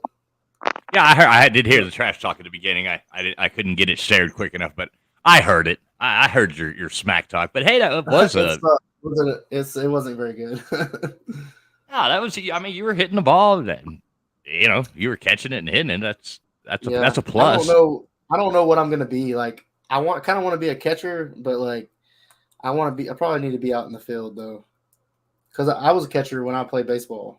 But usually the catchers are big guys, but I have a feeling you're going to be more useful in the field. Yeah, that's what I was saying. Than you would be behind the plate. Probably second base or something. Yeah, I'm thinking so. I mean, you were actually able to catch it. Now, I don't know what happened to Patty, but I do like his new picture that he's put up. That was from a 70s party that he threw a few years back, and it looks like Pigskin Pete at the Slobs, honestly. Yeah, it kind of does. thought it was. It kind of does. And Patty, I don't know if you're here or not, but he's kind of new to StreamYard, but your mic is muted if you are, just in case you think people hear you. It looks like he's like leaning that out like through a window and saying like he's like look at my margarita or whatever. Yeah, he's doing a gangster exactly. lean there. Yeah. Exactly. Oh, sorry about Look that. at me. I wonder if that was a pose or somebody just caught him in that moment. Yeah, And, I went to Sears to get that done. traveling, With I've the been Sears looking at glamour shot. At Sears, really? Why would he bring that in Sears? He brings that big thing in Sears, and he's like, I just knew it had to be done. I wanted it done right. this background you have of all the beer cans. Is that actual thing or is that just a graphic? It's just a graphic. Yeah, it's just, something I stole off the World Wide Web. Okay, because it's awesome. And when I was stationed in Germany in the Army, I used to collect the steins and I would collect coasters. And I had 1,000 of them. And I would have like different versions of the same beer, like different colors and, like that. You see this here, Milla? Speaking of collecting coasters, if you look at the top of my bar and you see all the way around where the roof and the walls meet, see the coasters that run around and see how they run around the door. And you see how they run. Yeah, I see coasters. You got a good collection there. Are those from all over the world or what? Yeah, I've collected them and people bring them to me all the time because they know. But I've managed to wrap the whole ceiling, the doors, and the windows. I'm gonna I guess start another down the sides of the walls or something because I have probably 300 more and no two are the same. So it's been quite a. When I was in Germany, I had so many coasters, man. I could fill a suitcase with them, and I don't know. I brought them home with me, and after I got married, we rented a house, and then we bought a house, and they got lost somewhere in that transition. I don't know. I wish I could find those coasters. I don't even know what happened to them. I feel like my first wife sold them or gave them away. I don't know. I did buy a couple boxes off of eBay, so it's very possible I bought yours from your ex-wife. Well, it may be. I mean, that was 1992, 1993, okay. And so are you I don't know. Are you gonna spin the wheel soon? Yeah, I am gonna spin the wheel here in just a minute. I was gonna let Millis and JW do a card, and if you would like to. Unfortunately, there's no more. I don't care about that. I mean, I don't. I probably won't get one. I probably won't get one question right for real. I'm not good with 1980s, old stuff. I'm not good with that kind of stuff. Well, here, listen to this. This is Millis's card, so maybe Millis will. You might know one of these. Yeah. Okay, Millis. Here you go. What two Iberian cities does the Lusitania Express run between? Okay, first of all, I can't even name two cities in Iberia. But I do know the Lusitania was the ship that started World War I. What two Iberian cities? I can't even think of two Iberian cities. So I'm going to throw this question in the garbage and say, I'm going to say Atlanta and Charlotte. I don't know. I can't. I'm semi-familiar with the Lusitania, but not very much.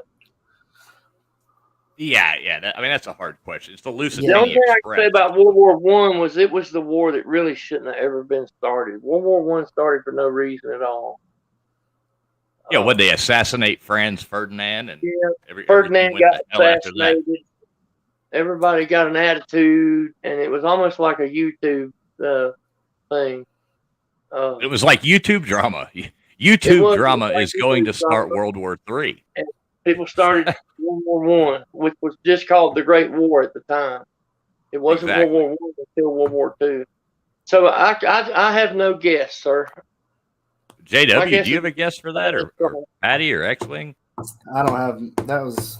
I don't know nothing about. Did you say city or countries in Cities. Cities in Iberia. Cities, yeah. I don't know any cities over there. I can't name one city in Iberia right now. No, I don't even know where that. I don't even know where that's at. The answer is Lisbon and Madrid. Wow. Well. So yeah, I mean, I'm in no way. Well, hearing that answer makes me feel pretty dumb, actually. What? Well, I would have. None of us would have got that. Yeah, exactly. So, entertainment, Millis. Who co-starred with Julie Andrews in Mary Poppins? Oh, you know what? Julie Andrews showed her boobs in one of the Blake Edwards movies. Yeah, but we're not worried about Julie Andrews' boobs. What we're talking about is who co-starred with Julie Andrews in Mary Poppins. Chimney, chimney, chim, shrew. I know the character, I just don't know the actor's name. I don't know actors that old. I know the character. You're going to be really mad if you don't guess this, because when I tell you the answer, you're going to be like, "Oh, come on! How did I not know that?" Okay.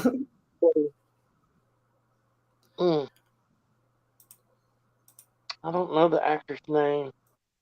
I know JW knows. Yes, of course he does. I think I've got it on the tip of my tongue. But like Jeff said, if you know it, it's always instant. And you can think and think and think and never get it. I'm going to say, oh, my God. I'm trying to think of the guy's name. I can see his face.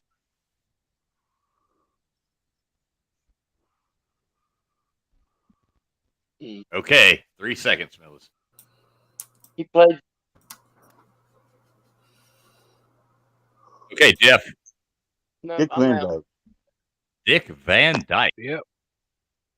Was it Dick Van Dyke? Yeah. That's not even who I was thinking of, so I was wrong anyway.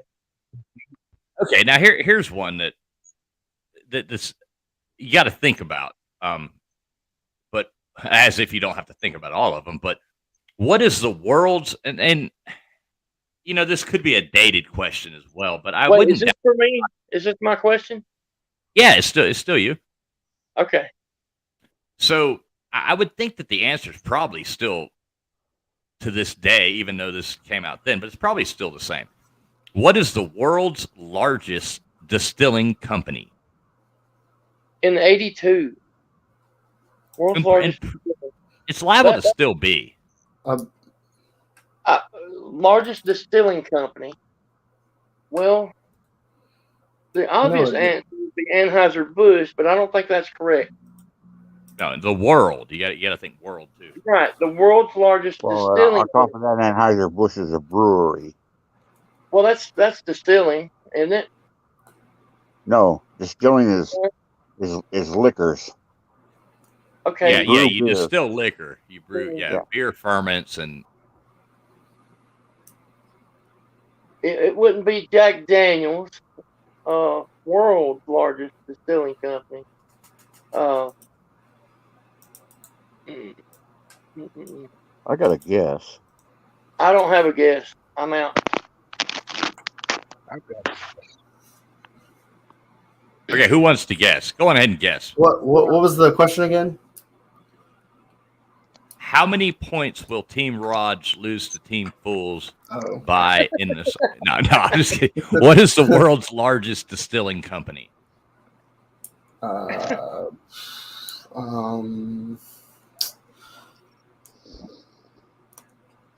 Distilling. That means like liquor, right? Well, It could mean water. Distilled water is a thing. I've got it. Doesn't. What's your guess, Patty? No, he can't. Want my guess? Yes. All right, I'm going to go with Mad Dog 2020. Mad Dog 2020. That's not a distiller, though. That's Bud Light. JW, you got a guess? Budweiser. Yes, I do. What is it? I'm going to guess Jim Beam. No, Jim Beam. the answer is Seagram's. Okay. Yep. Ooh, Yep. That makes sense. Seagram. Okay, Millis. You're 0 for 3, my friend. I was stuck on this card already. This is a very, very hard card. Arts and literature. Who wrote Tales of Power, Journey to... Oh, good Lord. I hate some of these ones. Island, and A Separate Reality. Tolstoy is my guess.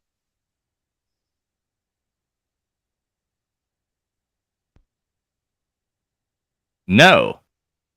Tolstoy. Yeah, that's not right. Okay. Carlos Castaneda. Don't know him. I don't know Carlos either. And sorry for whoever King Tyrant is. If you're trying to come in, I'm not sure what you're doing wrong, but you have to connect your mic and cam before you can come into the stream. So whoever King Tyrant is that's trying to come in, your mic and cam are not connected. And I can't add you without that. Okay. You got this one. You got this one, Millis. So you're not going to get skunked. Science and nature. What caused 20 million deaths in 1918? Oh yeah. What caused 20 million deaths in 1918?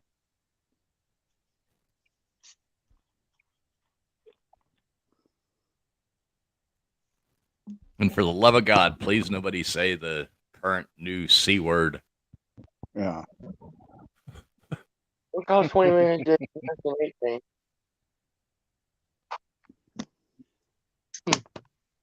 I should know this. I'm supposed to know this one.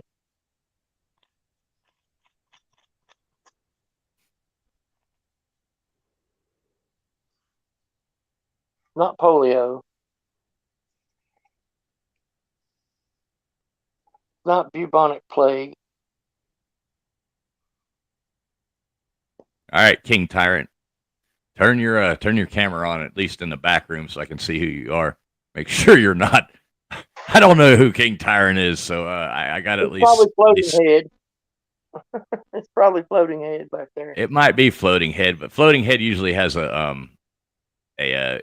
King Tyrant. I will let you in. I just have to see what you look like and make sure you're not like some weirdo. But I think I have a guess on this question. I'm sorry for interrupting. Could it be Spanish flu? Yes. The answer is influenza, but it was the Spanish flu. Nice. Cool. Well, I'm not skunked at least. Thank you. All right. King Tyrant. Just nobody else can see you, but at least cam up for 2 seconds so I know that you're not some weirdo or something like that.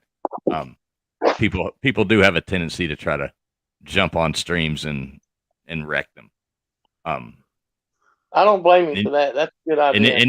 And then you can go back to being just not your face like everybody else, but Cam all you have to do is cam up in the back room. I'm the only person who can see your face, and fair enough. Then then I'll let you in. If you're not going to cam up in the background, you probably are in here to wreck the stream. That's what I figure.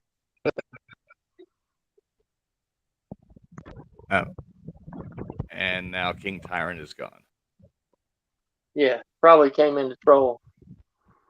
So it could be Lewis. Maybe, I'm not sure. But okay, so anyway, sports and leisure. Moving along. What 2 English games did baseball derive from? So cricket is one. I know cricket is one. Cricket and baseball are similar. Gosh, what's the other sport? Tyrant's my friend, by the way. Okay, so I can add him. He just don't got no mic. He just don't got no camera. Okay. So cricket is one sport. Yeah, you can. I don't know the other sport. I know cricket. So I'm halfway there. Yeah, the second one's definitely a European. What was the question again? What was the question? What two English games did baseball derive from? Can I say cricket and soccer? You say cricket. Cricket. Yeah, cricket is one of them.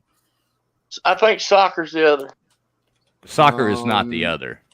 Okay, then I'm out. Cricket and badminton. I don't know. No. JW, do you have a guess? Patty, you're muted still, so if you're there. JW, you had a guess?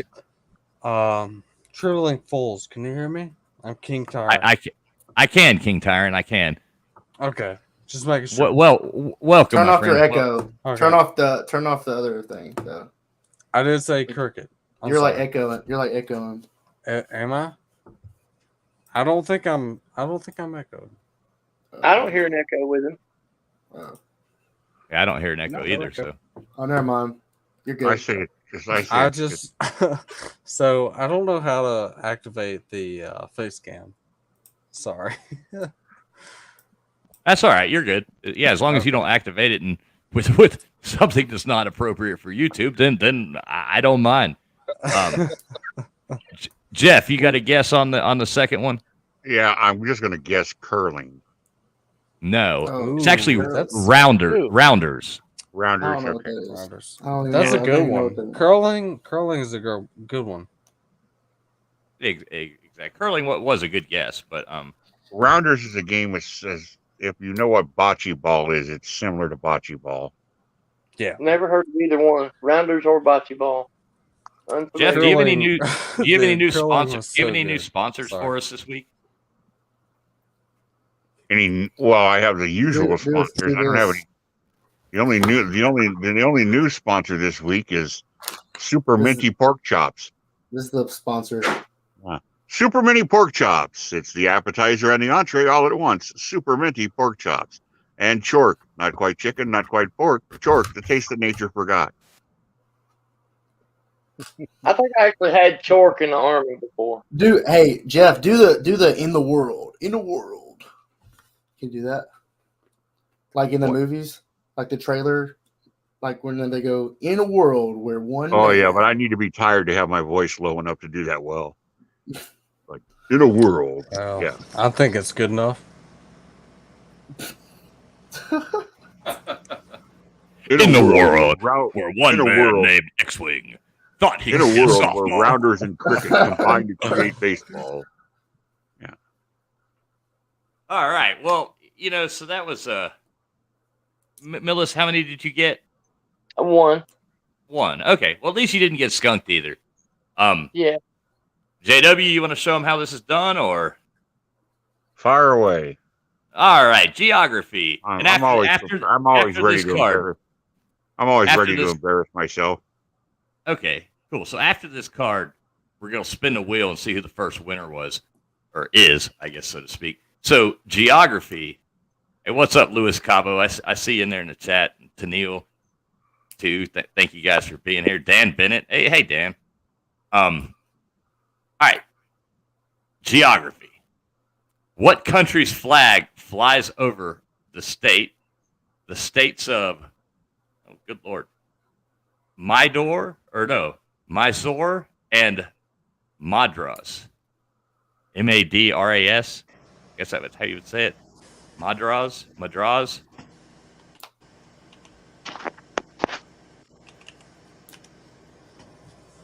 I have no idea.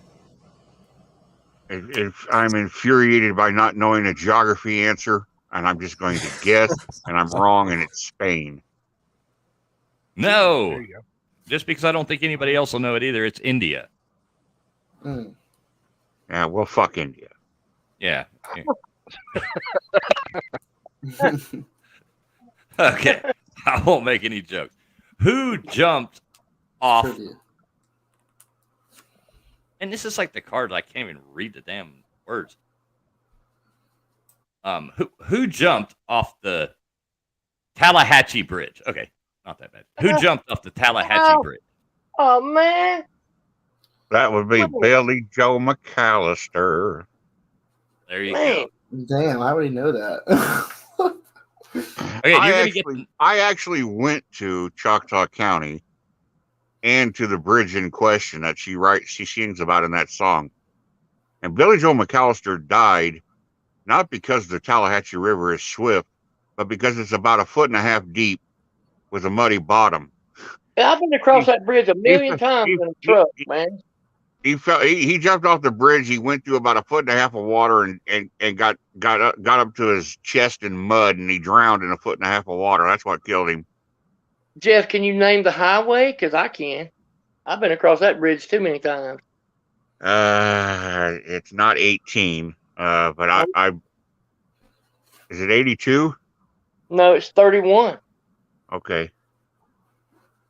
Okay, Jeff, I think you're actually going to do pretty good on this card. You're 1 for 2 so far, but okay, so history.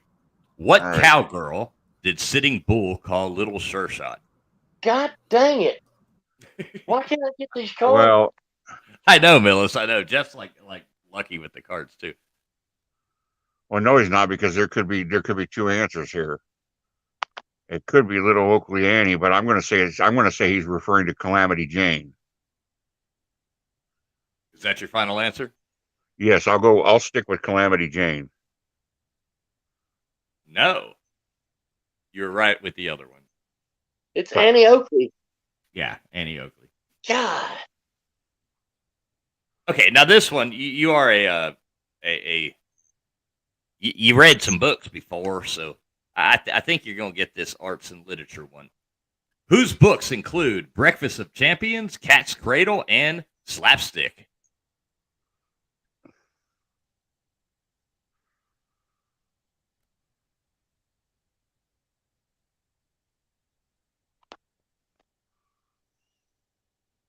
I have no idea. I'm 1 for 4. Son of a bitch. Oh, you can get this one. Come on, it's not that hard. I could name another book, and you might. Well, another book that he wrote has 2 names. It's called Sloonhouse Fit. I have no idea. Or the Children's Crusade. Slaughterhouse 5. No, I have no idea. Kurt Vonnegut. Okay, well, that's why I can't stand Kurt Vonnegut's politics. I refuse to read anything he's ever written. Slaughterhouse 5. Slaughterhouse 5 was a really good book, though. Kurt Vonnegut is a communist who has ties to the socialist university that is currently located in the People's Democratic Republic of Johnson County, otherwise known as the University of Iowa. Well, not everything's always about everybody's politics. Slaughterhouse 5 was a good book. I enjoyed it. I read. What was his name? Billy. Oh shoot! What was the guy's last name? The character in the book, Billy Pilgrim. I think it was Billy Pilgrim. I'm not sure. Somebody can fact check me on that. Billy Pilgrim, I think. Slaughterhouse 5. There you go. X-Wing's back. Okay, Jeff. Oh, what's up? Okay. What sexual problem is grounds for divorce in 24 U.S. states? And this was, 1982, so it might have changed, but lots of things have changed since 1982. Yeah, there's a lot of sexual problems too. I'm just going to take a guess, and I'm going to say it's incompetence. Well, yeah, impotence, yes. Yeah, impotence. The cured by Viagra. Right, exactly. Not incompetent. Wouldn't that be shit? Yeah. What did I say? Incompetence? No. Yeah. I knew what you meant. Well, you are incompetent, but yes, but you know what I meant. All right, so you're 2 for 5. Sports and leisure. What's the only kind of golf hole you can shoot a double eagle on? A par 5. Yeah, par 5. 3 for 6, Jeff. Good job. Good job. So what do you say? You think we should spin this wheel? Yeah, let's spin it. Get a spin that wheel. Spin that wheel. Spin that Wheel wheel. of Destiny. Land on right. Millis. Land on Millis. So I guess what I can Let's go, do. Millis. Let me see Where's how we do this here. Where's Millis at on the wheel? Can't even see him. Where is Millis on here? Let me full size the wheel here. There we go. Look at Tonight's that. opening spin on the Wheel of Destiny is brought to you by Danley's World of Garages. Stick it in. Danley's Garage. That's pretty good. I like that one, Judah. So here's all the Jim names. got Here. humor. I guess everybody can see them.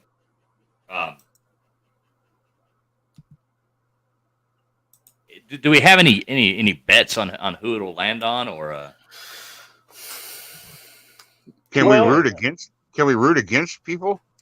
you can do anything you want? Yeah, I'm on there. All right, I root against Mayhem. It's You're 13 rooting to against 1. Mayhem. Yes. The odds are 13-1 on me. Okay. And X-Wing, you're on here, aren't you? No, I'm not on the wheel. You're not on the wheel. Okay. No. That's what I thought. It had already filled up before you graced us with your presence. All right. Well, who's ready? Y'all want to see it? Are you ready? I think it's going to land on LW. You think so? How about? Yeah. Can you, Millis? Can you give us a drum roll? You're a drummer. I think it's gonna land on that GB right there. That's actually CB. CB. It looks like a G, but yeah, I have really bad handwriting. Oh, we don't want him to win it. He's a hater. Who's CB? Crimson Brave. Crimson Brave. He's one of those. Yeah, he's a hater. We like to talk about him when he's not around, though. Yeah. I'm saying it lands on LW. I'm saying it lands on LW. Yeah. Yep. All right. Well, here we go. Let's see what happens. Land on Millis. There you go. Come on, baby. Give me some love. Can a Millis get some love? Land on Millis. Come on. Oh, Millis! Millis! Way. Wow. Millis. Let's go, Millis. Let's go. Where's kidding me right now? The wheel Come on, Millis. The wheel knew. The wheel knew. Don't you not really land on me, man. No way. Holy shit. Millis won, man. That's the person I wanted to win the most. You kidding me? God almighty. I said I hope Millis wins too. And Millis, you are. Let's go, Millis. Let's go. Millis won. Are you kidding me right now? No way, dude. Are you? Yes. Wow. Holy So shit. are you going to Disney World, or what's the Oh my God. I can't even. Tell him, Traveling Fools, tell him what he won. Holy shit, what I win? Well, you have the choice, Millis. So I've got the original package I put together was a really nice webcam. It does all the way up to 4K, and No kidding. let's see what came with that. I think there's a microphone in there as well, and there's a ring light, and there's a set of headphones. So basically, everything you need to do to plug into your computer and have a streaming package. A microphone too. Yes. There's a microphone. What kind of microphone is it? I'll have to look, but it's one of those. Don't matter. It's probably an $80 microphone. It's not super nice. It's better than this blue snowball, probably. Probably about the same. Probably in the same neighborhood of that. Probably like a $70 to $80 microphone. And you also have the choice. Instead of that, Pigskin Pete had said he has a microphone that he used to use before he got a new one, so he threw it in, and it's actually probably a nicer microphone than I'm using. And I have another webcam that I was going to throw in with that is, I think it only goes up to 2K, but it's still a pretty good webcam. So you have the choice. of picking which one you want. So think about it for a minute. We're going to read a little bit more. Think about which one you want to do. You know what I mean? Which route you want to go with that. And congratulations to Mr. Millis Vanillas here. I can't believe I won that. That is so cool, man. Thank you. I'm happy you did win, Millis. I'm very happy you won. That's really cool. Tonight's winner, Millis Vanillas, also wins a lifetime supply of rice-a-roni, the San Francisco treat, a gift certificate from Z-Brick, a natural brick on the walls, and, of course, turtle wax. I actually like rice-a-roni. Man, this is so cool, though. I can't believe I actually won that shit. I cannot believe this, man. This is awesome. Yeah, thank you so much. Tonight's Wheel of Destiny brought to you by Crustacean Cola, the great taste of lobster in a can. Now here's our host, Traveling Fools. Welcome back. and hey, TK, I know you're still in there. There is another wheel spin coming up. So, you know what? There's 2 different bundles to win. So whatever Millis decides he wants, here in a few minutes, we'll spin the wheel again and see who gets the other package. Well, I think I'm going to take package B. Package B? Package B, which is the pigskin feet microphone and the webcam that you're throwing in. I think I'm going to do that. Because I already have a ring light. I'm good on ring light. Okay. And, that's a good deal. I'll take package. How is it that Price is Right does her showcase? I'm gonna pass the first showcase and take the second. Okay. I don't blame you, because actually the microphone that Pete's giving away is pretty nice. So I think you'll be come on down. So I think you'll be pretty happy with that, and I think it'll help you out, man. It'll help you out with your videos, and it's gonna be a big asset. Now I'm blown away, y'all. I can't say thank you. I can't believe I just won that. I ain't never won shit. Well, you won something a little bit better than shit tonight. I mean, you actually. Well, I'm just saying, I can't even win in a divorce.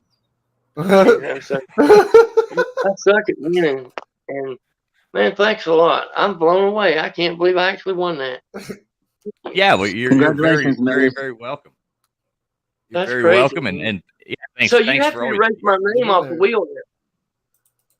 No, if we spin it again and you win again, we'll just spin it again. You know. Okay. I'm not gonna erase. That'll throw off the balance with the writing.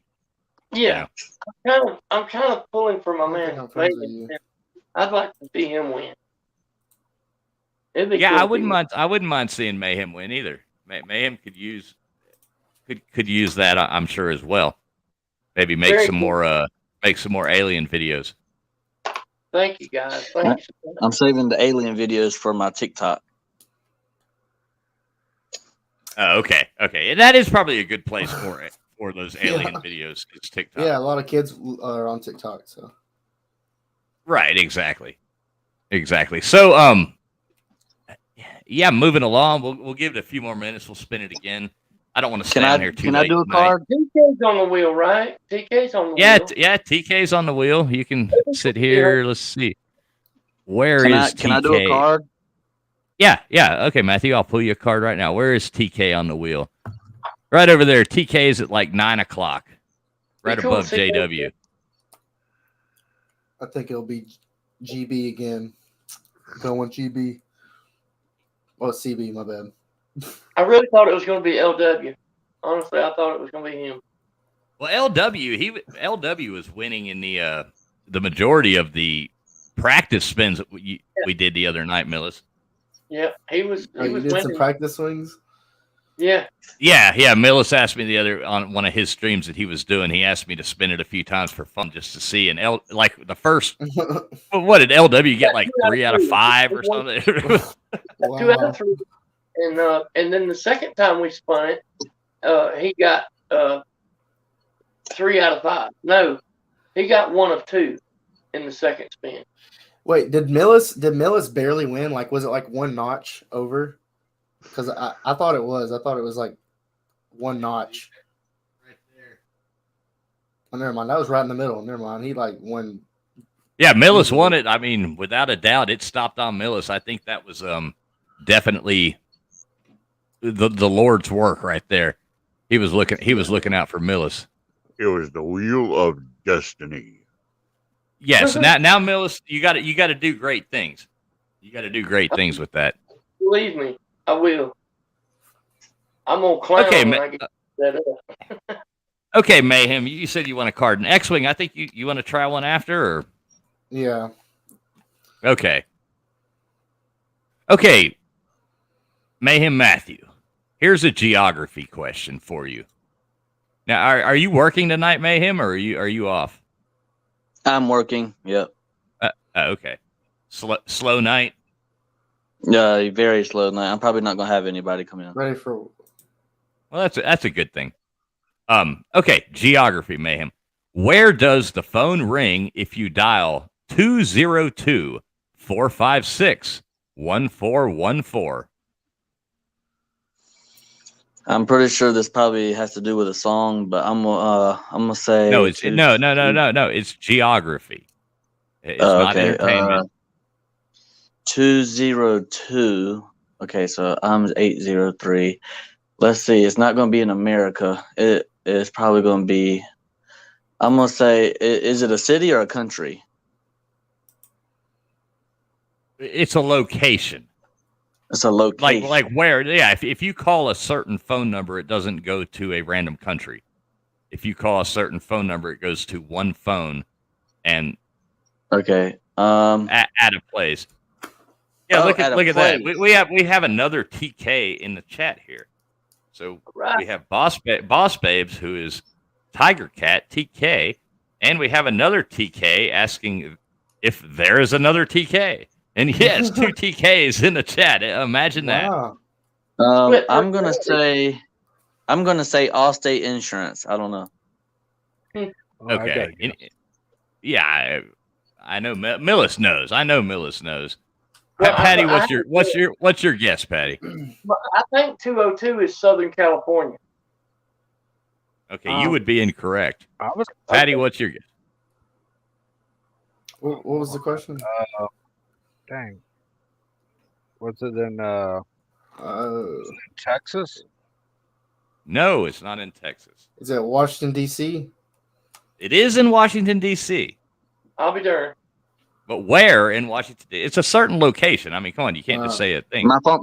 The White House. The White House. Yes, the White House is where it would be. Okay. Oh, okay. I got like some solicitor call from a 202, but they were speaking Spanish. Yeah. Now I'll tell you something funny about my friend Patty here. Is he has taunted, and we've done it to each other. We've taunted each other for years and years. But you would see the things. I'd always sign them up for those. You see the box with glamour shots, enter to win. And they always send everybody a thing. So we'd always enter each other's names into those things. But I get more junk mail because of this guy. I constantly get the stupid hover rounds and AAR. I like everything in the world he signs me up for, and I constantly get phone calls from people. I got a buddy. About cat facts. Yeah, cat facts. Yeah, he used to have cat facts constantly getting sent to my phone. I'm like, stop! I don't want to know cat. You'll appreciate this. We actually order Uber Eats and shit for each other. I get food all the time from him, and he gets it from me. Who's that? A buddy of mine that's another Volkswagen mechanic. He sent me some DoorDash I had to pay for, and so I ordered him a pizza, and we go back and forth doing shit like that all the time. It's hilarious. All right, Millis, you stop now. Don't give Patty any ideas. Thank God there's no DoorDash where I live. Well, we started out with mail, we took it to the next level. What do you got for us? You'll appreciate this. Back in the day when they had the Columbia House 13 tapes for a penny.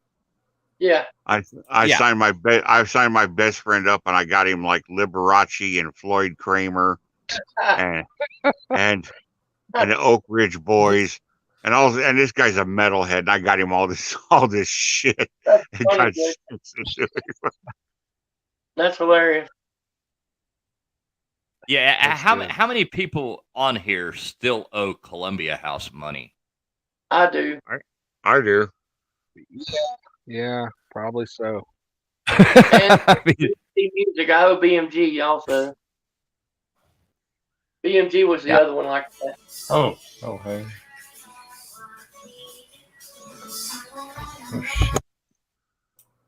what were you listening to? My son was listening to Coco Melon. Okay. What is Yeah. that? I'm not sure, but it yeah. So what's up? So who is this? Dread? This is my Dreadly? friend. This is my Okay, friend. this is your friend. This is the same guy that was on earlier, or a different No, friend? this is a different guy. Oh, okay. What's up, buddy? Nice to have you in here. I had it streaming to Discord, and they were answering the trivia questions on Discord while we were on the stream. Oh, okay. Cool. I don't know what a Discord is, but You don't know what Discord is? I've heard the word Discord before, but I don't. It's awesome. It's for people to like. It's kind of like YouTube. You chat on there, but you don't stream it. So Okay. I mean, Okay. 'Cause yeah, it's not somebody live. told me about Discord, but then I discorded it and moved along for with my game. life. Oh, okay. Yeah. So, X-Wing, you want to try one? We lost Mayhem, Yeah, so I'll I'll just try leave his one. card there. I'll try All one. right, X-Wing. Here you go, buddy. Lock Geography. S foils into Oh attack. no, I suck at that. Lock S foils into attack position. What falls is near where Jimmy Angel crashed his plane in 1937? I don't know. Nigeria Falls. I don't know. Okay, I'm going to give you another chance here. So I'm going to read it again. So what falls? Oh, what falls? You're talking about? Oh, not a like a waterfall. Not a waterfall. Okay. Yes, a waterfall. Yes, what falls is near where Jimmy Angel crashed his plane in 1937? I don't have no idea. I think I know that one. I don't know. So do you have a guess, X-Wing? I said Nigeria, but Nigeria Falls. That was stupid. I think that's Niagara. Niagara Falls. My bad. Niagara Falls. My bad. That's what I yeah. said. That's It's not wrong. correct. Yeah, I don't know Jimmy anything. I don't know Angel. any other ones. So who wants to answer this? Dreadly, he'll answer it. Cholula Falls. What is that? Cholula's my guess. No. Oh, I got Jimmy, it. I know it. Jimmy Angel. What do you got, Patty? I don't know who that is, Jimmy Angel Falls. Angel Falls. I'm gonna go with Ruby Falls. Ruby Falls. No, Ruby the Falls. answer is Angel. The answer is Angel Falls. But Wow, actually, I got it. yeah, I mean, you kind of got it. I'm not sure. You said Angel with an emphasis, so I was like, okay, what's Angel? Right. I didn't know how many times I had to keep saying where Jimmy Angel Yeah. crashed his plane in 1937. I wasn't catching okay. the hint until now. Nigeria Falls. You don't get that. You can't have that one. Nigeria Falls. Yeah, I'll let Millis be the judge. Was on that this. was that a bad guess? Does he Was that a get- bad does- guess? Millis can correct? That was a can- terrible can guess, give you- Miles. You Does said Millis? Nigeria Falls. Your answer was Nigeria Falls at first. Was that a bad guess? It was Yeah, a horrible guess. Nigeria Falls was a horrible guess. So Why? Millis, It's a falls, does he though. get the Millis? Does he get the point or not? I could have named Smith I Lake. vote no. I have to vote Okay. no. 'cause I vote no. that- I vote no. I vote no. On Okay, myself. yeah, Falls Millis- until someone else said it first. Yeah, Millis has said no. So you are 0 for 1. Entertainment.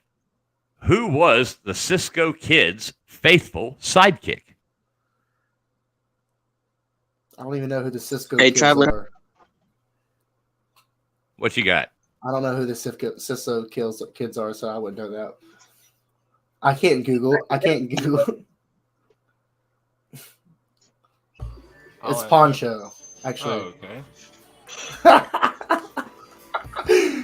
So Do what? So somebody told me that. Yeah, Poncho is the answer, but where are you getting these answers? I'm not. I haven't Googled shit. Like you saw me. I'm on camera. Right, exactly. Okay, 1 for 2.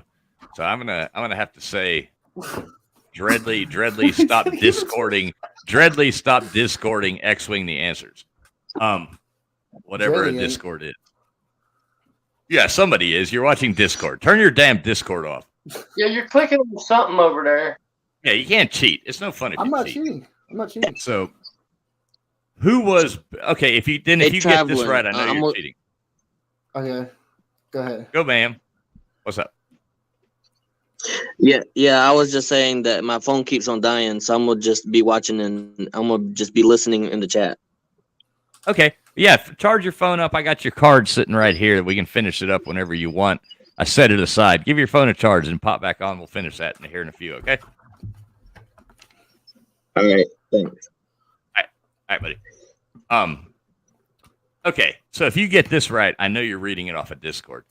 Who was Barry Goldwater's 1964 vice presidential running mate? I have no idea. Anybody else have a guess? I think I have a guess. What is it, Millis? Would it be Walter Mondale? No, sir. Jeff? Okay.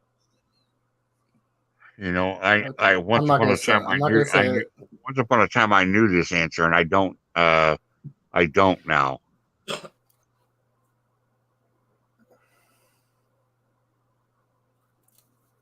Okay, well, the answer would be William Miller. Yeah, okay. Yeah. This is arts and literature, X-Wing. What does the Latin ante mortem mean? Oh. It means die. Kind of. But what is ante first? Wow, I got it right.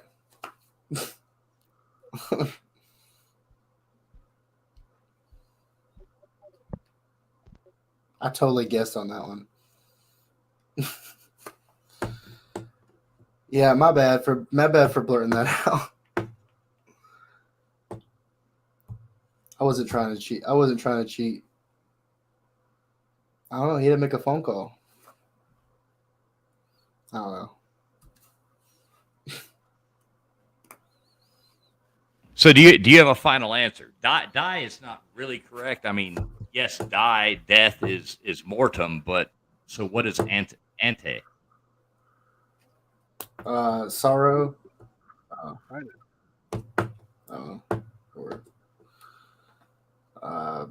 I don't know. My guess was death, and that was a guess. So I have a guess. What is it, Millis? I think ante is before. Yes, ante before death. So it's before ante is before death. Yeah, that's why I can't really give you die because you'd still be alive. Yeah. So science and nature. Okay. What zodiacal sign? How do you say that? Where I always get that screwed up. Zodiacal. Zodiac sign? Yeah, zodiacal sign is represented by the balance of scales. I know that one. Easy peasy. It's Libra. The balance. Yeah, I wouldn't know. Well, actually, I mean, is it Cancer? Isn't that a crab? Oh, never mind. Yeah, that is a crab. It's already been said. He said Libra. He said Libra. I answered Libra. Yeah, Libra's right. But I didn't want to say that because he said it. So I wasn't gonna take his answer. So he blurted it. So you get credit for that one. Okay, so is so this a you're what? thing? I'm sorry. All right, sports and leisure. Who was the first to win 5 straight Wimbledon singles tennis titles without a defending champion's card's misprinted on the bottom? Without a miss. Wait, go back. Read it from the beginning. I didn't hear it. Bye to the final. Okay, who was the first to win 5 straight Wimbledon singles tennis titles without a defending champion's bye to the final. This card's screwed up. It's like printed on the bottom. You can't read it. What's that movie? I just saw Serena Williams. I don't know. No. What's the answer, Patty? I think it's Billie Jean King or something. That's no. Oh, these are all like 1980. Serena Williams is like modern. I'm sorry. Exactly. JW, you got a guess? I don't know nothing about tennis. Something tells me it could be Fred Perry, but my guess would be Bjorn Borg. Yes, Bjorn Borg is correct. Wow. How do you know so much about this? Probably because I guess you were past 80, right? Well, smart too. So because I was in junior high when Borg was winning his championship, so exactly. I remember when he was playing. Them games. Yeah. Jeffa Knezer has been alive for Jeffa Knezer. since the beginning of time.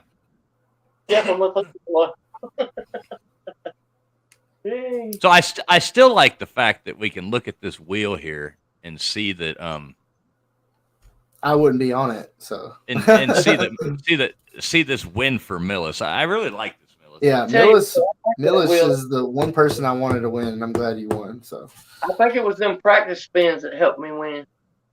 Yeah, practice spins. He lost all his luck in the practice. So, yeah. Now we need to land on Boss Babe or either. Bama won something this year, you know. Hey, does anybody who won the Kentucky Derby? Oh, I won the Derby today. That was a badass fucking horse. We're talking about today. That Rich Strike that won it. That dude came from. He was 80-1 odd. And that horse was pissed. He was biting the trainers and all the other horses. That fucking horse was the Mike Tyson of horse racing today. God damn it, that was good. I actually missed it. Man, I watched the race. It was fucking beast, dude. This horse, Red Strike, he was a nobody. The owner bought him for $30,000, which is like, bargain basement prices of horses. And that sounds pretty expensive. That's one step above the glue factory. Yeah, exactly. And this horse, and they had him all painted up like a fucking warrior. He was a different, the way they had him made up was different. Like, you know how the horse races always use the bright colors like day glow and shit? This horse wasn't nothing but red and white, and he looked like a fucking, like a monster. And they had he was like an Alabama horse. Yeah, his mane and his tail were dyed red and shit. And the jockey had this evil looking thing on his head, and it just looked like the horse from hell out there. And he was 80-1. And they got into the gate, and one of the favored horses started giving trouble in the gate and had to back him back out, calm him down, and put him back in. And when they dropped the gate and the horses got around to the first couple turns and into the back stretch, that fucking Red Strike started coming. And if you go back and watch the video, you can just see the determination in this horse's eyes. This horse was not going to let anybody beat him to that finish line. That motherfucker was on it, boy. And after the race was over, he was still showing out. He was trying to fight everybody. He was pissed. It was a good-ass race, man. I don't even like horse racing. I usually just watch the Kentucky Derby, just because every year. You have to go back and see the video on this horse. The ending of that race is so epic. He came from, so there's 20 horses. He was running like 19, even in the back stretch. He really came on strong halfway through the back stretch and into turn 3 and 4 is where he was showing out. This horse was balling, y'all. I'll have to go back and watch that. I've never been interested in I'd pull it up and play it right now, but it'd probably make this get copyrighted or something. It probably would, but I'm telling you, go back and watch that. That was X-Wing sitting over there like, ha, you played my video. I'm gonna get you copyrighted. I never gave a shit about Kentucky Derby, any of it, but this horse was a baller. And 80-1 odds. And whoever paid somebody got rich today. Somebody made good money. good money. I wish I would have bet on it 80-1. God Almighty, that's incredible odds. Yeah, that's you could win big 80-1. Yeah, that's so Millis, what are you doing? You're hanging out in a hotel room right now? Yeah, I'm in a hotel. Let me cam up. Yeah, I'm in my hotel. City, Tennessee. Okay, now you can uncam. Thank you very much, sir. What does that tattoo say? Well, that's kind of a long story about the tattoo. I'll tell it. Now? Let me ask you this: do you have your football helmet with you or no? No, I don't have my helmet with me. Okay.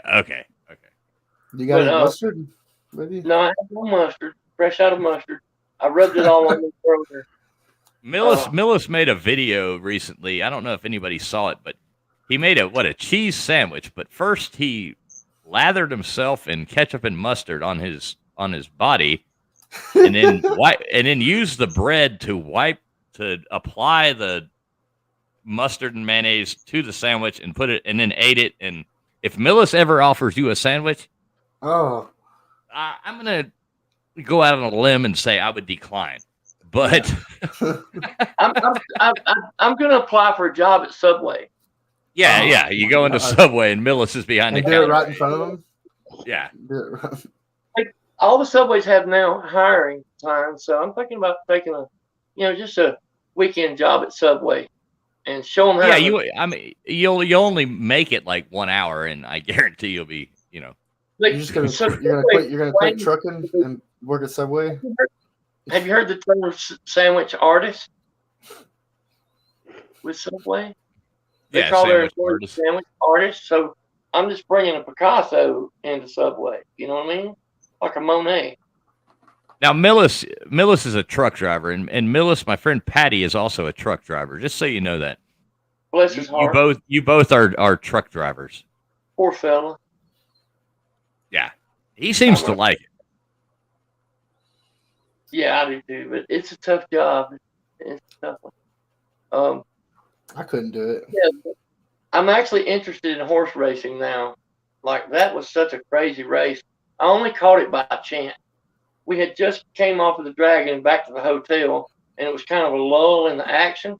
And I came in the hotel room and flipped the TV on right when they were showing the horses off on the track, like the show. And then they put them in the gate and let them go. And there was nothing else on. So I watched the whole thing. I'm glad I did, man. That was incredible. Patty, I don't know if you realize you're still muted, just in case. You should give Dreadly a card. Red Stripe is a horse that wants to kill all other horses. He does not like other horses, man. I want to see Red Stripe. He was fucking running, man. You should see that stride he had. Patty, Millis is a truck driver as well. Millis's truck is actually pretty cool, but except that it's somebody graffitied all over it recently, and it now has Alabama graffiti on the side. So but other than that, it's a nice truck. Actually, my company had that done for me when they bought the truck new. The company did that. I didn't. So we have a lot of football people in our company, and our boss man will decorate a truck for you occasionally. So they did that one for me. We have like a Tennessee truck. We have a Pittsburgh Steeler. We have a West Virginia truck, that are themed out like that. And we have a Clemson truck, but that guy quit, so I don't know who's driving that one now. And so boss man does that. If you get like good fuel mileage and good safety record and shit, you can have your truck decorated for your team. Oh, and we have a 49ers truck too. It's a gold and red like 49ers. They order them that way. See, Pat, you need to have your truck done in Miami colors. And all the mechanics hate my truck. Most of our mechanics are Georgia guys, and we don't have a Bulldog truck. We need a Bulldog truck. Okay, so I could give Dreadly this card. Yeah, give him the card. But I have a feeling he's staring at a Discord whatever the Discord thing is. So Dreadly, what you got to do is you got to turn and look at your camera. No, you got to look at the camera. There you go. There you go. All right. So I saw them eyes cutting.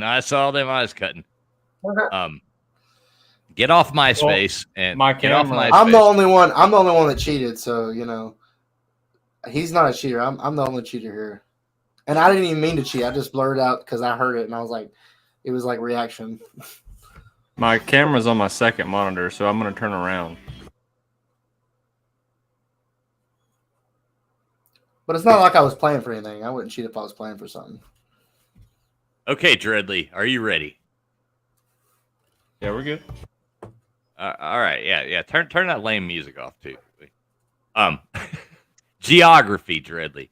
What product built Hershey, Pennsylvania? Oh, easy peasy. Yeah,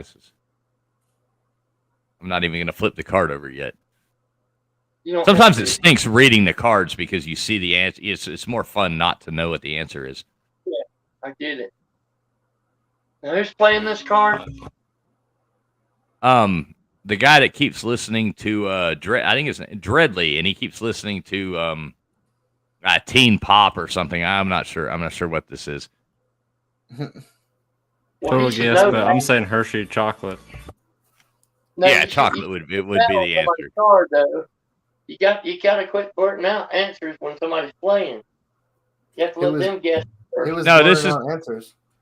Yeah, this is his card. No, he answered it. This is his card. Okay, my bad. I'm sorry. Yeah. But I gotta ask you. You got to stop looking at the screen because we do have bragging rights here as far as who's winning. So if you go through, I think his TV. I think his like I'm not looking at my camera because I have two monitors. Okay. I think he just got two monitors. Fancy people. I can look.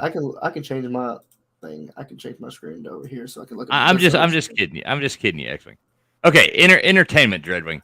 Now I'm looking at the screen. Dreadly. I called you Dreadwing. I'm confusing you too. What was the sequel to Going My Way? Good question. No idea. You can pass that one on. Okay. Does anybody have a guess? He don't know. Yeah. What was the question again?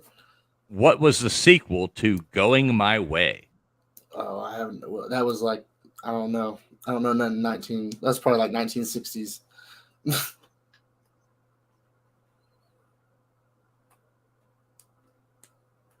Yeah, must be nice.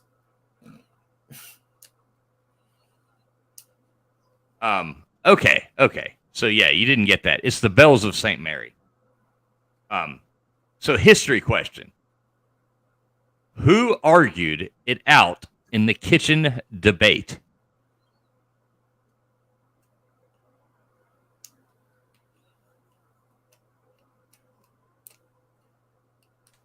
Is this my card still? Yeah, you get 6 questions.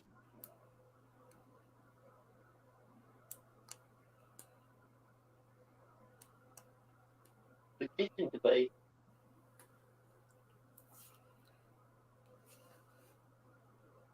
Yeah, I don't know it. I got to ask you, Dreadly, where are you? Are you at work? At work? No, I'm in my looks kitchen. like his house. Well, I couldn't tell. It almost looks like the like an office. Oh, and there's your kid. Yeah. So okay. his kids run around at work. Well, no, the kid just now popped up, so now I'm assuming it is his home because he's got a toddler throwing stuff away in a trash can.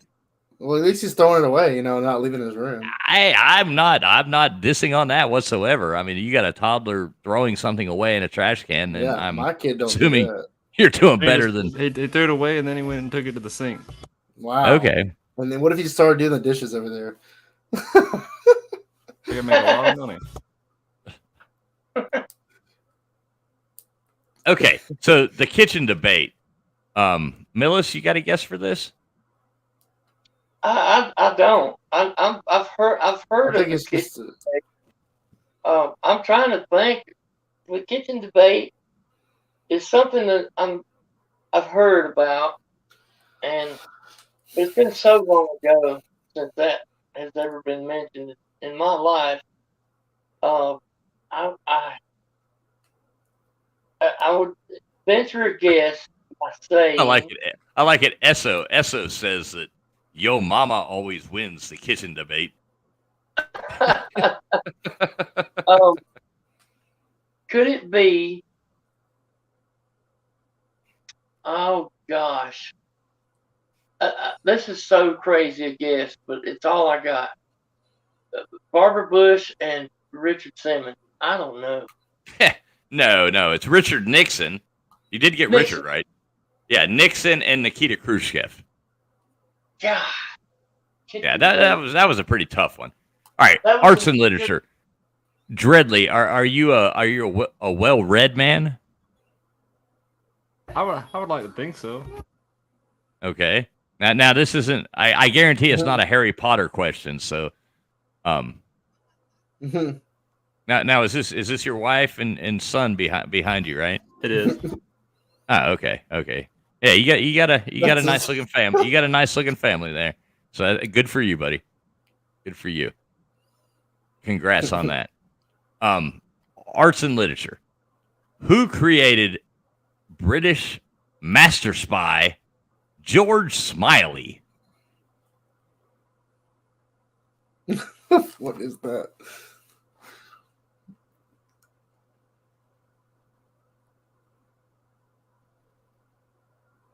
Good night, Dreadly Jr. Good night. You're muted. I might have a guess for that. George Smiley, British spy. Who created British spy, master spy, George Smiley? Hello? Anybody hear me? Yeah, we hear you. Okay, I have no idea. I'm not doing too hot. These are hard questions. These are like 80s, and these are hard, like old questions. Like we're young, we can't. I don't know any of these. Can I try? Can I try? Because I think go ahead. I feel like it's Ian Fleming, the Bond guy that created Smiley. Yeah, you're not correct, but Not Ian Fleming. No. It's John Le Carre. John Le Carre. Did you know that one? Le Carre, I guess. No, I didn't know that. Hell. Did you know any of the ones that you asked me? Wait. What were they? If you can go back. I mean, I knew Victoria Falls. Okay, you knew Victoria Falls. Okay. Yeah, I did know that. Well, you're a traveling man, so. Well, no, it was a lot of these cards. You have to look for clues in the questions. When the guy's last name was Victoria, and you're asking for a falls, it's like, okay, well, Oh, okay. Yeah, a lot of these cards do have clues in them. So, Dreadly, are you ready? Let's go for it. So you're what, 1 for 4 at this point, right? But you did get one right. You did know your chocolate. Did know the chocolate. You did know the chocolate. How old are you, Dreadly? 26. 26, okay. And how long have you been married? 3 years. 3 years. Well, good for you. You have one child? Is that the only one? We have another one coming in September, a little girl. Oh, congratulations. Congratulations on that. That's a blessing. So how are you with science and nature? Hopefully better than literature and arts. Do you own a white lab coat? No. Okay. Well, let's see how it goes for you then. Okay. What was the claim to fame of King Camp Gillette? Oh, the safety razor. You are correct. You are correct. Safety razor. That's why I know that. Well, you're right, and I good for you. Two out of 5. The average people get right on these cards that we have found is 2 correct answers. So you're doing average. Not bad. That's not. Rather be average than Jeff Webster, JW in the chat. He's owning it. With he pulled off 5. He's pulled off 5. Pigskin Pete is right behind him with 4, and I think there's a couple people have gotten 3. He got some pretty easy questions though. I'm gonna say. I'm at 3. Yeah, Millis has gotten 3, but the average is 2. So you're average, and you have one more chance to be above average. I hope so. How are you with sports and leisure? How are you with sports and leisure? Sports and leisure. Sports not really my thing, but we'll give it a shot. But you do look leisurely, so yeah, I just be chilling. Okay, so if you miss this, then I don't know. You're gonna have to do something. Yeah, but no, not leave. You're gonna have to embarrass yourself even more than missing the card. The sports and leisure. What sport uses clowns to protect the competitors? Come on, easy peasy. Bull riding. Yeah. Yeah. The answer is rodeo, but yes, bull riding. Yes, same thing. There you go. So, 3 out of 6. Yeah, that's 50%, man. Yeah. That's not the only thing I'm above average in.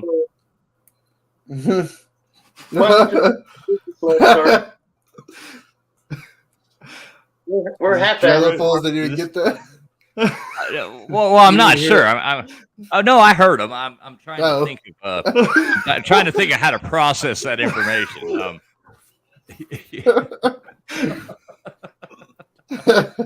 Yeah, not really. Yeah.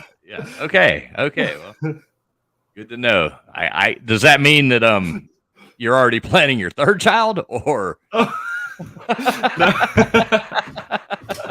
No. Okay, moving along.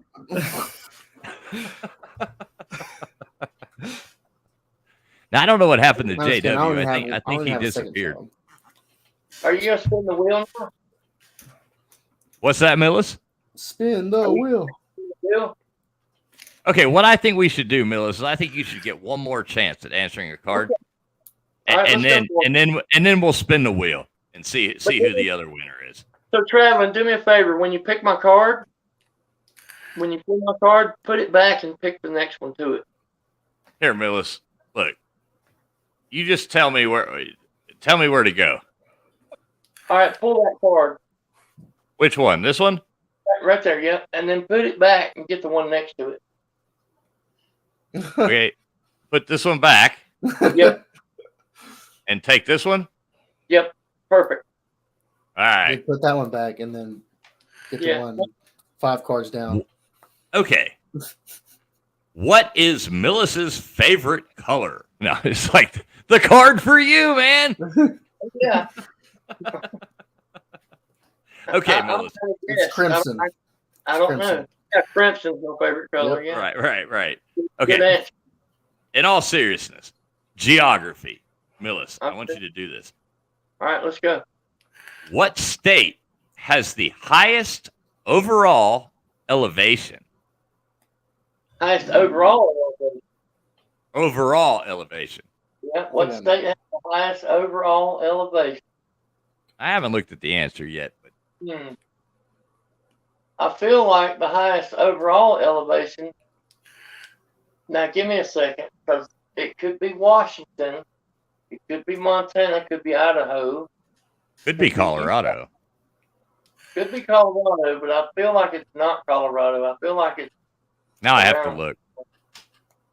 I will say, I'm going to, because it could be Hawaii or Alaska. No, it's not Hawaii. Hawaii is an island, and like there's like a tall mountain there, and the rest of it's like sea level. I have to think out loud on this one. I'm narrowing it down to Washington, Idaho, or Montana, or is it Utah? I will say the highest overall elevation has to be. I'm going with Idaho. No, sir. The answer is actually Colorado. I was right. Figures. Sorry, man. I just blurted it out and that's as okay. a guess. It was just a guess too, so Okay, entertainment. Okay, you'll get this. What comedian has played God in 2 movies? George Burns. Yeah, I'm going to double check, but I'm pretty sure you're right. Yes, you are correct, sir. I was 1 for for Morgan 2. Freeman. I don't know. Did he play? Yeah, he probably did. He played one movie. Yeah, one movie, I think. Bruce Almighty. Who's that? Bruce Almighty. Morgan Freeman. Morgan Freeman. But this card's older. Oh yeah, this is old. Yeah, I keep thinking. Right. I keep thinking modern. Yeah, this game came out in 1982. The beauty of this game is, though, it goes from 1982 to the beginning of time. Right. The other ones, some of these ones, they're either too easy or they're too hard because it's like, we're going to put a whole game together using a 10-year period or blah, blah, blah. So they can become so obscure that you don't know them, or they're so easy that everybody knows them. So, I mean, there's no better game than this as far as trivia goes, in my opinion. 2 movies eliminates Bruce Almighty. Bruce Almighty's only 1 movie. Right, exactly. It was a good guess, though. Oh, it was just 1. Yeah. Okay. So Millis, 1 out of 2. So you're hanging in there good. So let's move on to a history question. What's the International Criminal Police Organization better known as? That's Interpol. Yes, sir. You are correct. Okay. Hey, man. This might be the Millis card. It might be. Arts and literature. You're going to get this too, I think.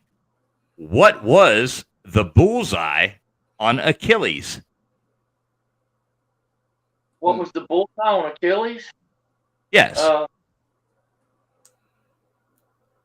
Oh gosh, was it the sun? No, you're back to Icarus. No, Achilles. Where was Achilles? What was the bullseye on Achilles? His weakness, or yeah, don't tell the answer. Oh, I'm sorry. I thought that was what it was. Well, Achilles' weakness was his heel. Yes, you are correct, Millis. That was his heel. Yes. It's just a weird bullseye. Bullseye is like his weakness. Right. That's why I asked him again, because it was worded a little weird. But it actually, the answer correct is his right heel. But yeah, I'm going to give you heel. That's what I was saying. We're not that petty. I was going to say that too. I could actually improve. I'm at 3. We still got what? You're at 3. That's what I'm saying. You got 2 questions left. I would have got that right though. To be. Yeah. That was. I mean, that was the Achilles tendon. Yeah. Okay, Millis. Science and nature. What do you get by adding? Oh my God! I need glasses so bad. What do you get by adding lactobacillus? I hate these cards. Lactobacillus bulgarius to milk. What do you get by adding Lactobacillus bulgarius to milk?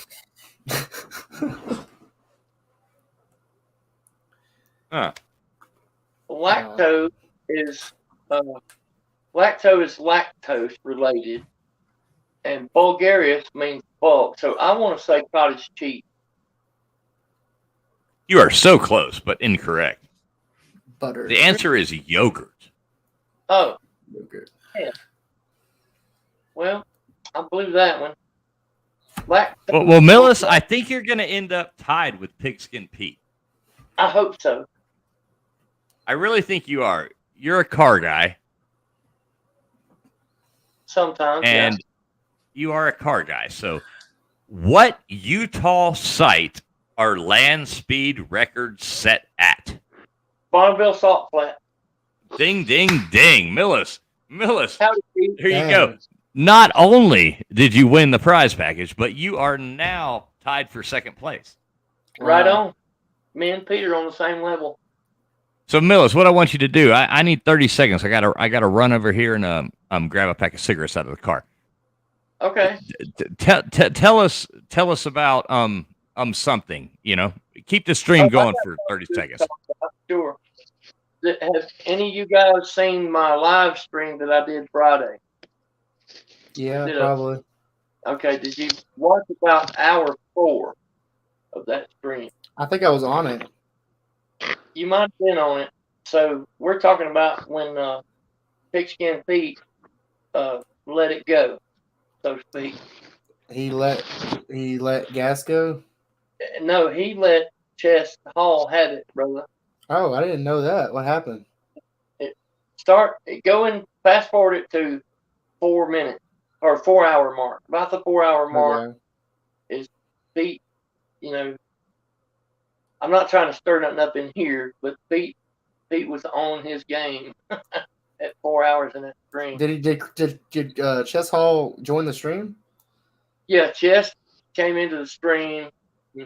They finally got all of their They made up.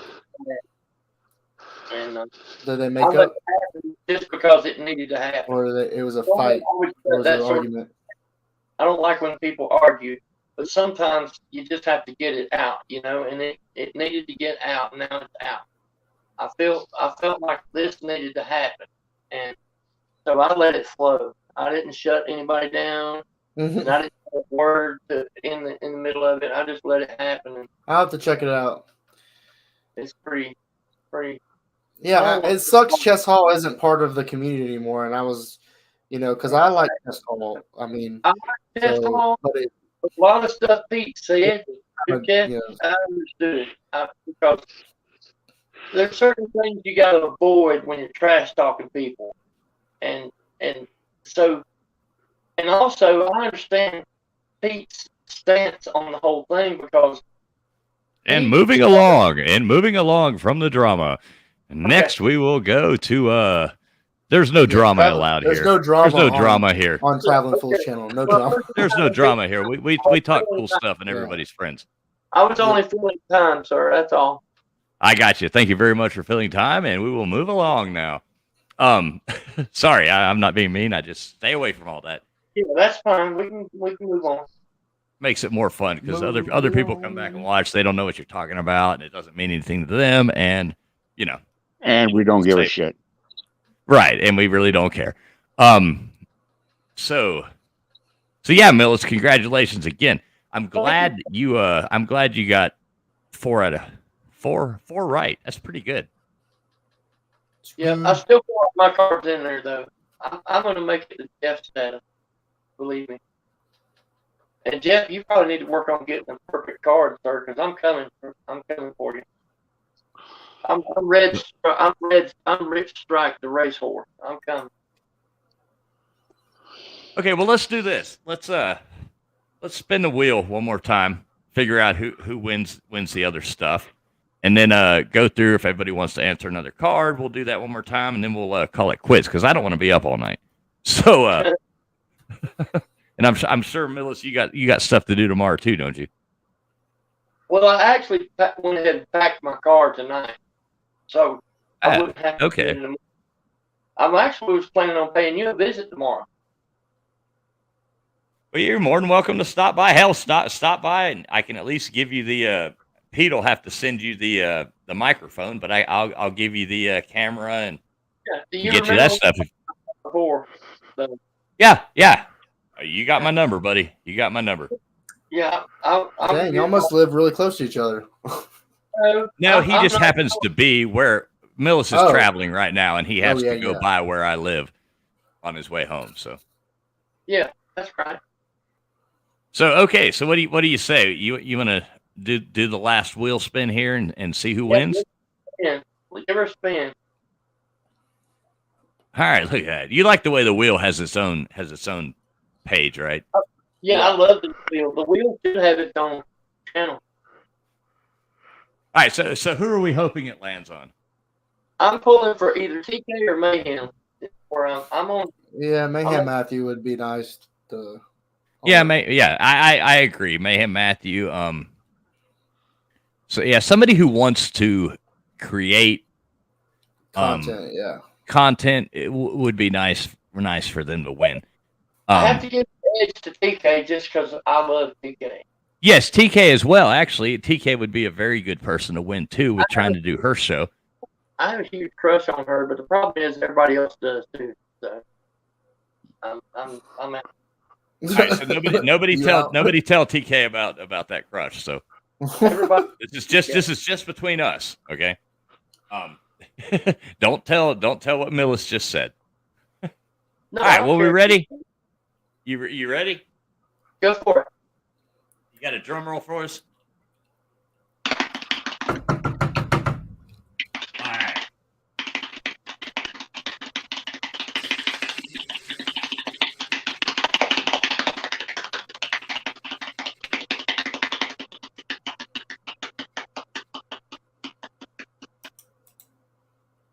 It looks like it landed on fish and football. Shut up. Really? Fish and football. Yeah, right there.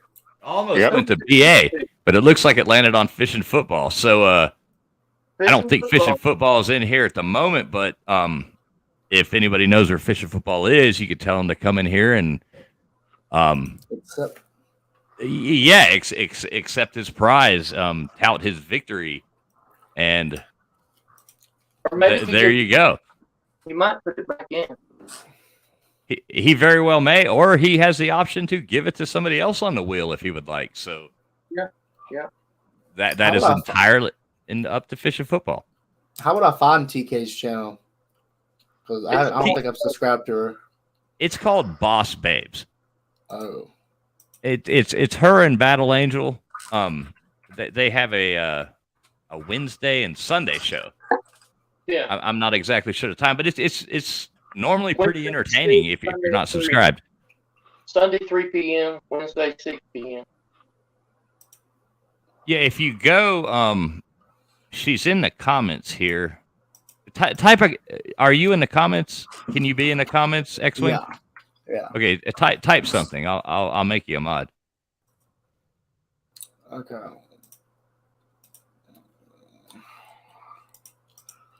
Okay, hold on.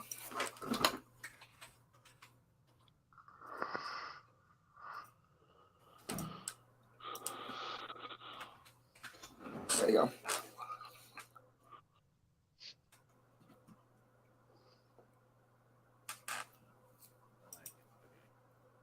Put user in timeout.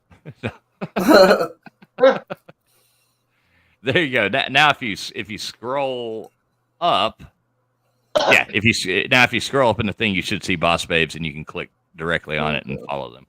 So, what about her other channel called TK? Is that like a troller? No, that was just somebody else who was named TK that happened to come in here. I think the other TK might be Floating Head. He could be Floating Head. I don't know where Floating Head is. I kind of can't believe we didn't see Floating Head. I think the other TK is Floating Head. Well, it is 2 a.m. Floating Head probably has a curfew. I gotta get off though. I'll see you guys though. It was fun hanging out with you. Yeah, I gotta get up. I gotta get up around. I got joint custody, so my baby mama's gonna get my kid on Mother's Day. Hang on, let me get out of this. So you got to do what now? I gotta give my kid back to my baby mama because it's Mother's Day and she has that day. So she's got to come get her, and I gotta be. I got you. Well, happy Mother's Day and roll tide.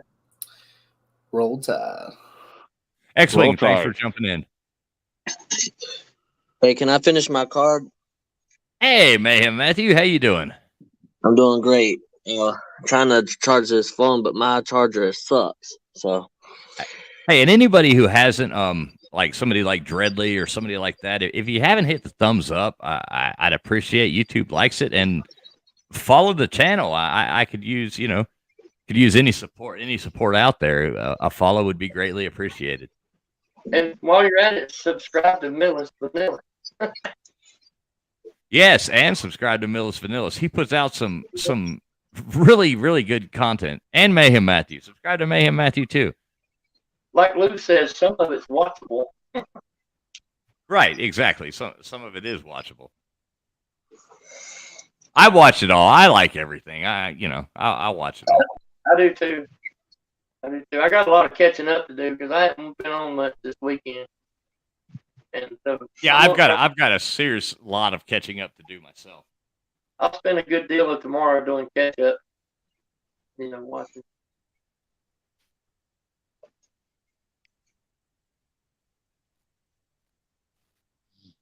Well, it is good to know that fishing football, he won the one, so he can let me know what he wants to do. And Millis is one winner, and Mayhem Matthew, here is the rest of your card. Who entertainment? Now you got to know this. Do you like rock and roll, Mayhem Matthew? Oh, I know some rock and roll, but my dad knows a whole lot more than I do. Yeah, his dad's a rock and roll guy. Okay.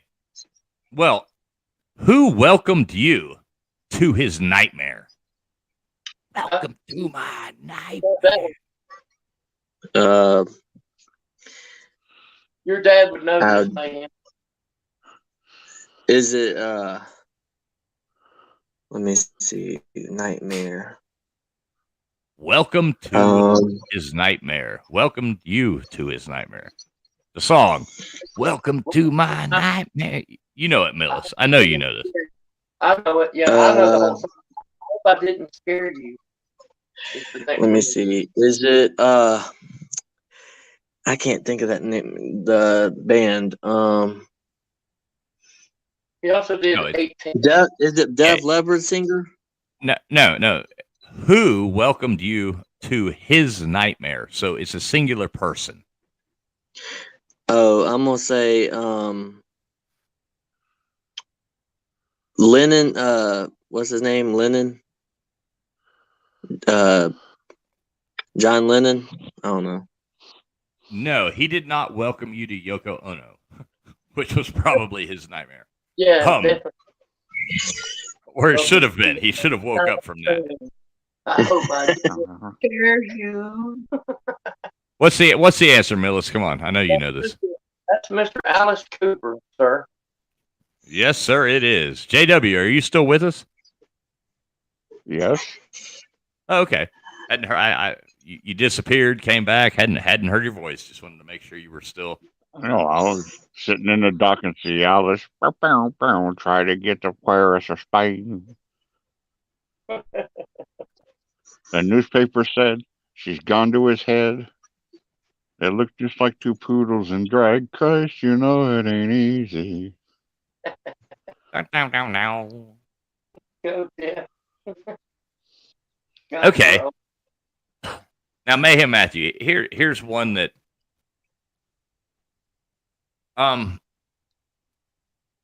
you might be able to get this.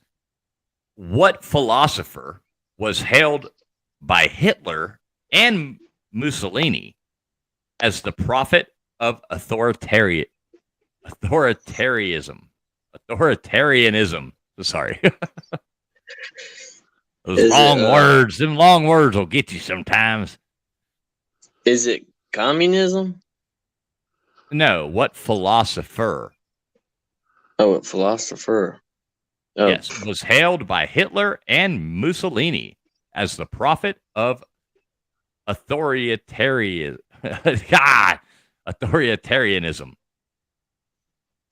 I'm gonna be honest. I'm gonna just make up a name. Dan Marshall. I don't know. I have a guess. What's your guess? I'm guessing Socrates. No. Jeff, do you have a guess? Nietzsche? Yes, you're right. God damn, why didn't I think of Nietzsche? Fuck. Okay, so yeah, Immanuel Kant was a real pissant. It was very. I wouldn't have known that, and I had. I think you under the table. What's the next one? Arts and literature. Now, this is where you excelled before, Mayhem. If you remember correctly. So, yeah. What Dickens novel features the Artful Dodger?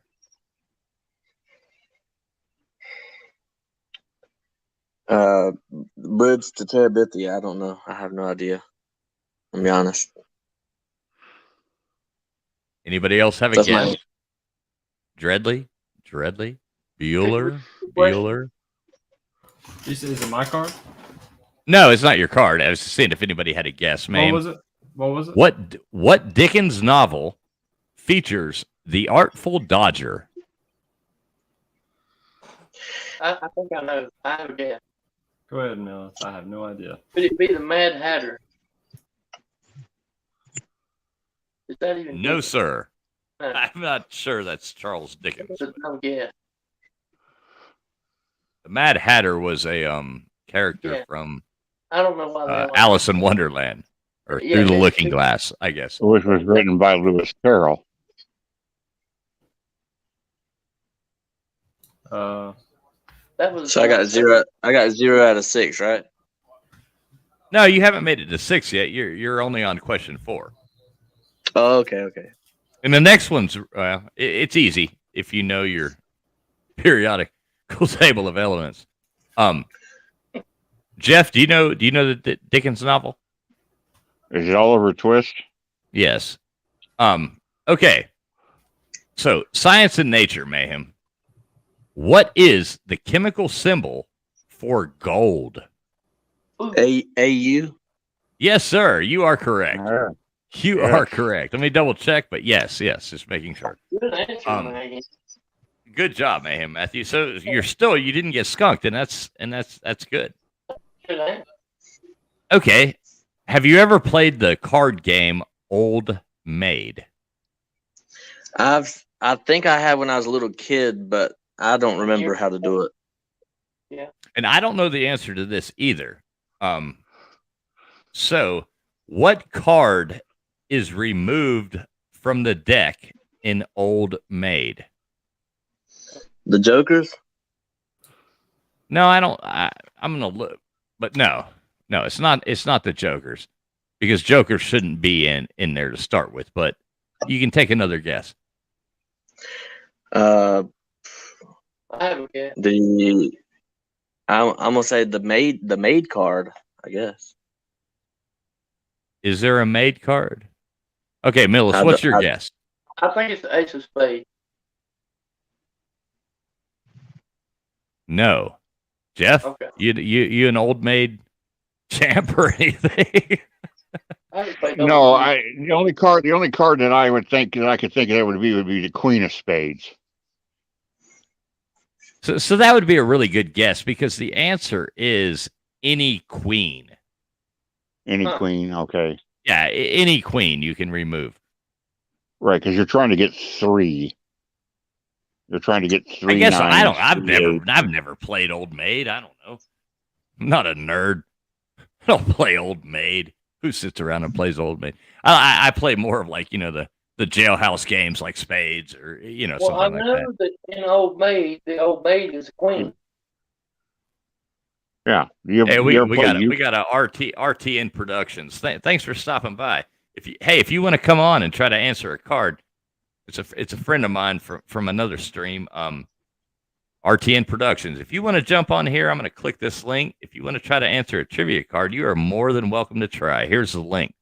We're probably only going to be on for about another 20 minutes and wrap this up. But if you want to try, jump on in. So what'd you get, Mayhem? I didn't get it right. You got one. You got one. You got one right though. So you're still your streak continues. Yeah, one for 6. Yeah, 1 for 6. Hey, it's better than 0 for 6.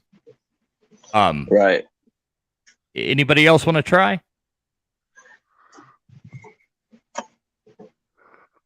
I mean, I'll go again. Why not?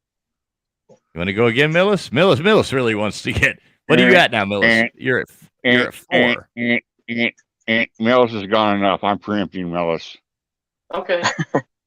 What JW, you want to? Yeah, I mean, Millis has gone before, since JW has. So if JW, if you want to try again, here you go. Hey, thank y'all for having me on, and I appreciate it. And congratulations to everyone that has won. Thanks. I promise. Hey, Mayhem, thanks for coming in. Thanks for checking it out. We appreciate you being here.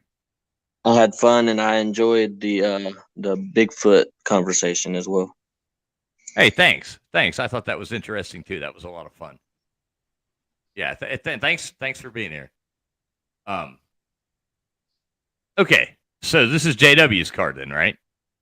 Yes, I had 4 out of 6 earlier tonight, and I'm still mad about it. So, because I could have tied myself with 5 if I would have said Annie Oakley instead of Calamity Jane.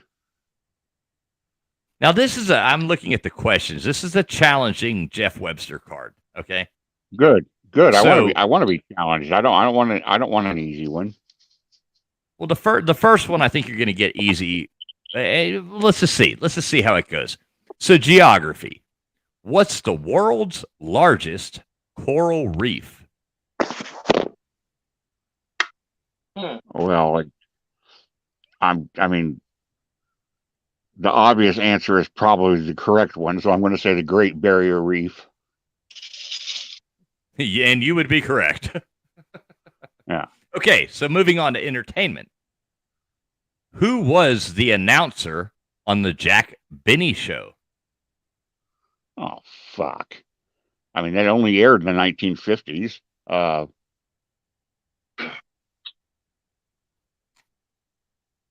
Fuck, I have no clue. Millis? Jack Benny's announcer may have been, I'm guessing, Ed McMahon.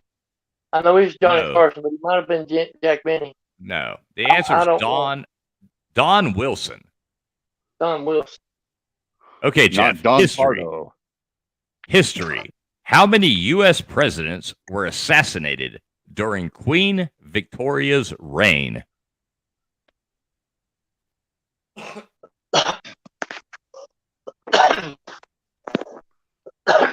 Well, there's 2 answers, and I'm trying to think of how long Victoria reigned, because there were at least 2. The question is, did McKinley die while Victoria was queen? I say she was queen, so I will say 3. And the answer is 2. Ah, damn it!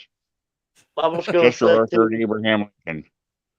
So she was not queen when McKinley was assassinated. No, it wasn't. Okay, arts and literature. What future war was described in a 1978 bestseller by General Sir John Hackett and others? Well, I happen to own the book and the sequel to it, and it's called The Third World War, August 1984. You are correct. Damn it.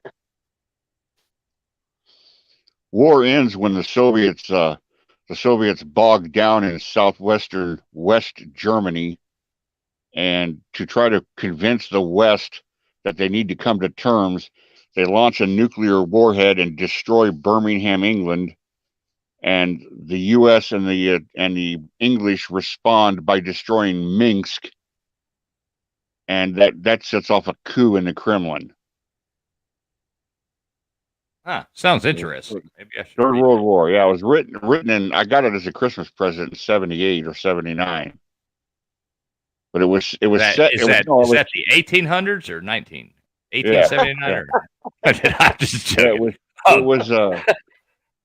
It was set. It was either set for. It was. Is it printed on stone?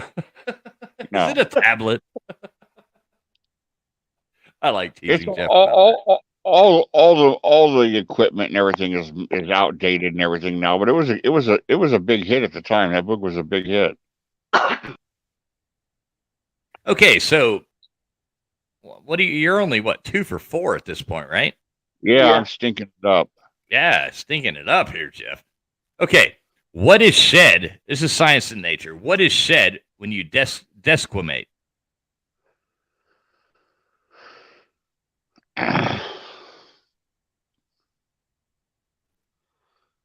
Well, I'm just gonna guess. You're shedding skin.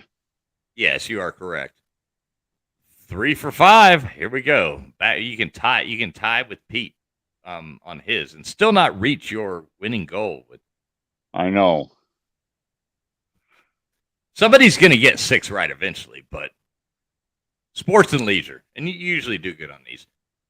What golfing accessory was patented by George Grant on December 12th, 1899?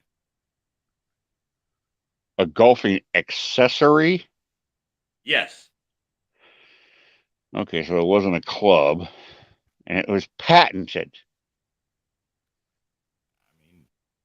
What golfing accessory was patented by George Grant on December 12th, 1899? Well, you think about like a tee or a ball marker, but you wouldn't patent those. Why not? What would they issue a patent? Because anybody could come up with a tee. I mean, that's too simple. I don't know. He patented a bag, a golf bag. I don't know. Can I guess? Yes, Millis. I think he patented the golf cleat, golf shoe. No, the correct answer is a tee. Oh, nice. Really? See, I wouldn't think they would. Yeah, I would think that a tee is such a easy thing to construct and such a basic design that they wouldn't issue a patent for that. So that's surprising that they would do that. Well, so I do know that they used to just hit straight on the ground, and then the tee came in, but I didn't know it was a patented item. I still hit straight on the ground. Yes, some people still do. The golf courses charge you for that. My favorite golf quote is from Winston Churchill. Churchill said, he's so quotable. Churchill said that golf was, and I quote, a game designed in which a madness designed around a sport whose object is to hit a wee ball into a wee hole with clubs ill-designed for the purpose. Yeah, that's pretty eloquent. Yeah, Winston Churchill. He always had good things. I think I butchered it, but that's pretty much what he said. Okay, so let's do this. Dreadly, do you want to try again, Dreadly? Yeah, I'll try again. Okay. Well, here's your card. What city, this is geography, what city's oldest quarter is called the Plaka? Plaka is the spelling, so if that helps any. Oldest quarter. So that should give you a little bit of a hint that they have a quarter. Or that they refer to it as a quarter. Pretty sure I know this one. Quarter. I have no idea. Mills can take a guess. Well, take a guess. I mean, who has the oldest city I can think of is St. Augustine, but I know that's not right. I haven't looked at the answer yet, so let me look, but I don't want to steer you wrong. But quarter is okay. So I'm going to shut up then because I'm not helping you. So no, it's not what I would have guessed. So no, I'm wrong. Sorry, are you still thinking? You have a guess, Dreadly? Did you hear my guess? No. Oh, I thought I said St. Augustine, but I have no idea. Okay, no, it's not. Yeah. Millis? So Plaka, I'm sure, is a Russian word for plaza. And so I'm guessing Moscow. That would be wrong. Okay. The answer is actually Athens, not Georgia. Greece. Rome, Greece. Yeah. Now, see, as far as it being a quarter, I was going with more like French or quarter means like area. the French quarter. I was thinking Paris. I was thinking Paris, except Plaka is not a French word. Exactly. Well, exactly. Yeah, that threw me off. But okay, Dreadly, entertainment. Oh, this is a cool one. What was the secret identity of the Shadow? Who knows what evil lurks in the heart of men? The Shadow Only the Shadow knows. Old radio show. Is it old radio show? Oh, yes. That's like one of the most famous old radio shows ever. But yes, so what was the secret identity of the Shadow? I don't know if I'm old enough for this one. None of us are.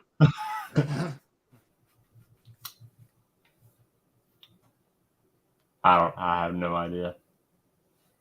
Yeah, I'm guessing nobody else does either. But the answer is Lamont Cranston. So, duh. Really. I've listened to probably every episode of The Shadow growing up. We used to love those as kids, but I couldn't have told you that answer. History. What U.S. vice president once declared, "If you've seen one slum, you've seen them all"?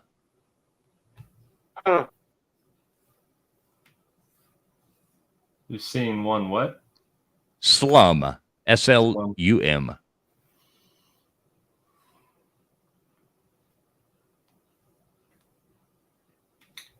Not having a good streak on this one. I was doing. This is a pretty hard card, especially for somebody of your age. I don't know. Anybody else have a guess? Did you say what president or what vice president? Vice president. Vice president. Jeff? What this is very hard. I'm glad I didn't get this card because this is very hard. This is a very hard card. Yeah, Bradley, I'm sorry. I just pull them out randomly. I'm not sure at all on this answer. I'm going to guess Nixon. No. The answer is Spiro Agnew. Spiro Agnew, who was Nixon's vice president. Vice president. So you were close, Jeff. Okay. Arts and literature, Dreadly. Come on, you can redeem yourself here. You got this. Okay, you got this. I got faith in you. Who is the one-eyed giant of Greek mythology? Oh, thank God. I would have avoided being blanked because I know this. Well, yeah, everybody should know this. Come on, Dreadly. Who is the one-eyed giant of Greek mythology? Think of the big giant in Greek mythology. I mean, did Jason and the Argonauts? Jason and the Argonauts, the voyage? Yeah, the voyage of Sinbad. Yeah. Yeah. All right, I'm gonna give you 15 seconds to think about this. Don't discord it.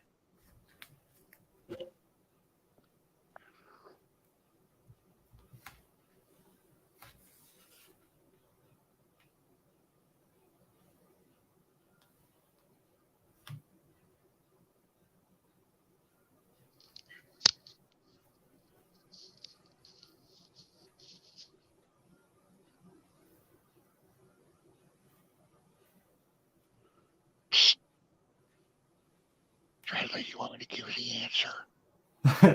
I bet you can. I don't know his name, but I mean, all I was going to refer to is just Cyclops. You are correct, sir. Oh, was it really? Is it? I mean, you are correct. I didn't know that. Is the answer. I didn't know it was like a name. I was just thinking that's what I would call a one-eyed giant. It was just Cyclops. Well, that was the name of the one-eyed giant. Just that's why you would call a one-eyed giant a Cyclops, because that was his name. Okay. It really depends upon who you ask that question to. Because if you'd asked it to any of the women I've ever dated, they would have said, "Oh, well, that's your pecker." Okay, moving along. Moving along. Yeah. Okay. So yes. Well, wait, 1 for 3, 1 for 4. One for four. 1 for 4. Not good. But you've still got a chance to be average. So science and nature. What holiday is on the first Sunday after the first full moon after March the 20th?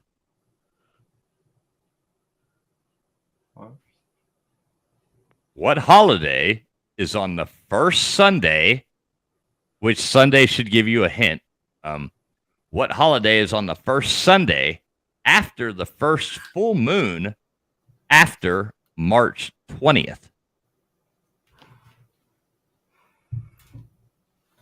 I mean,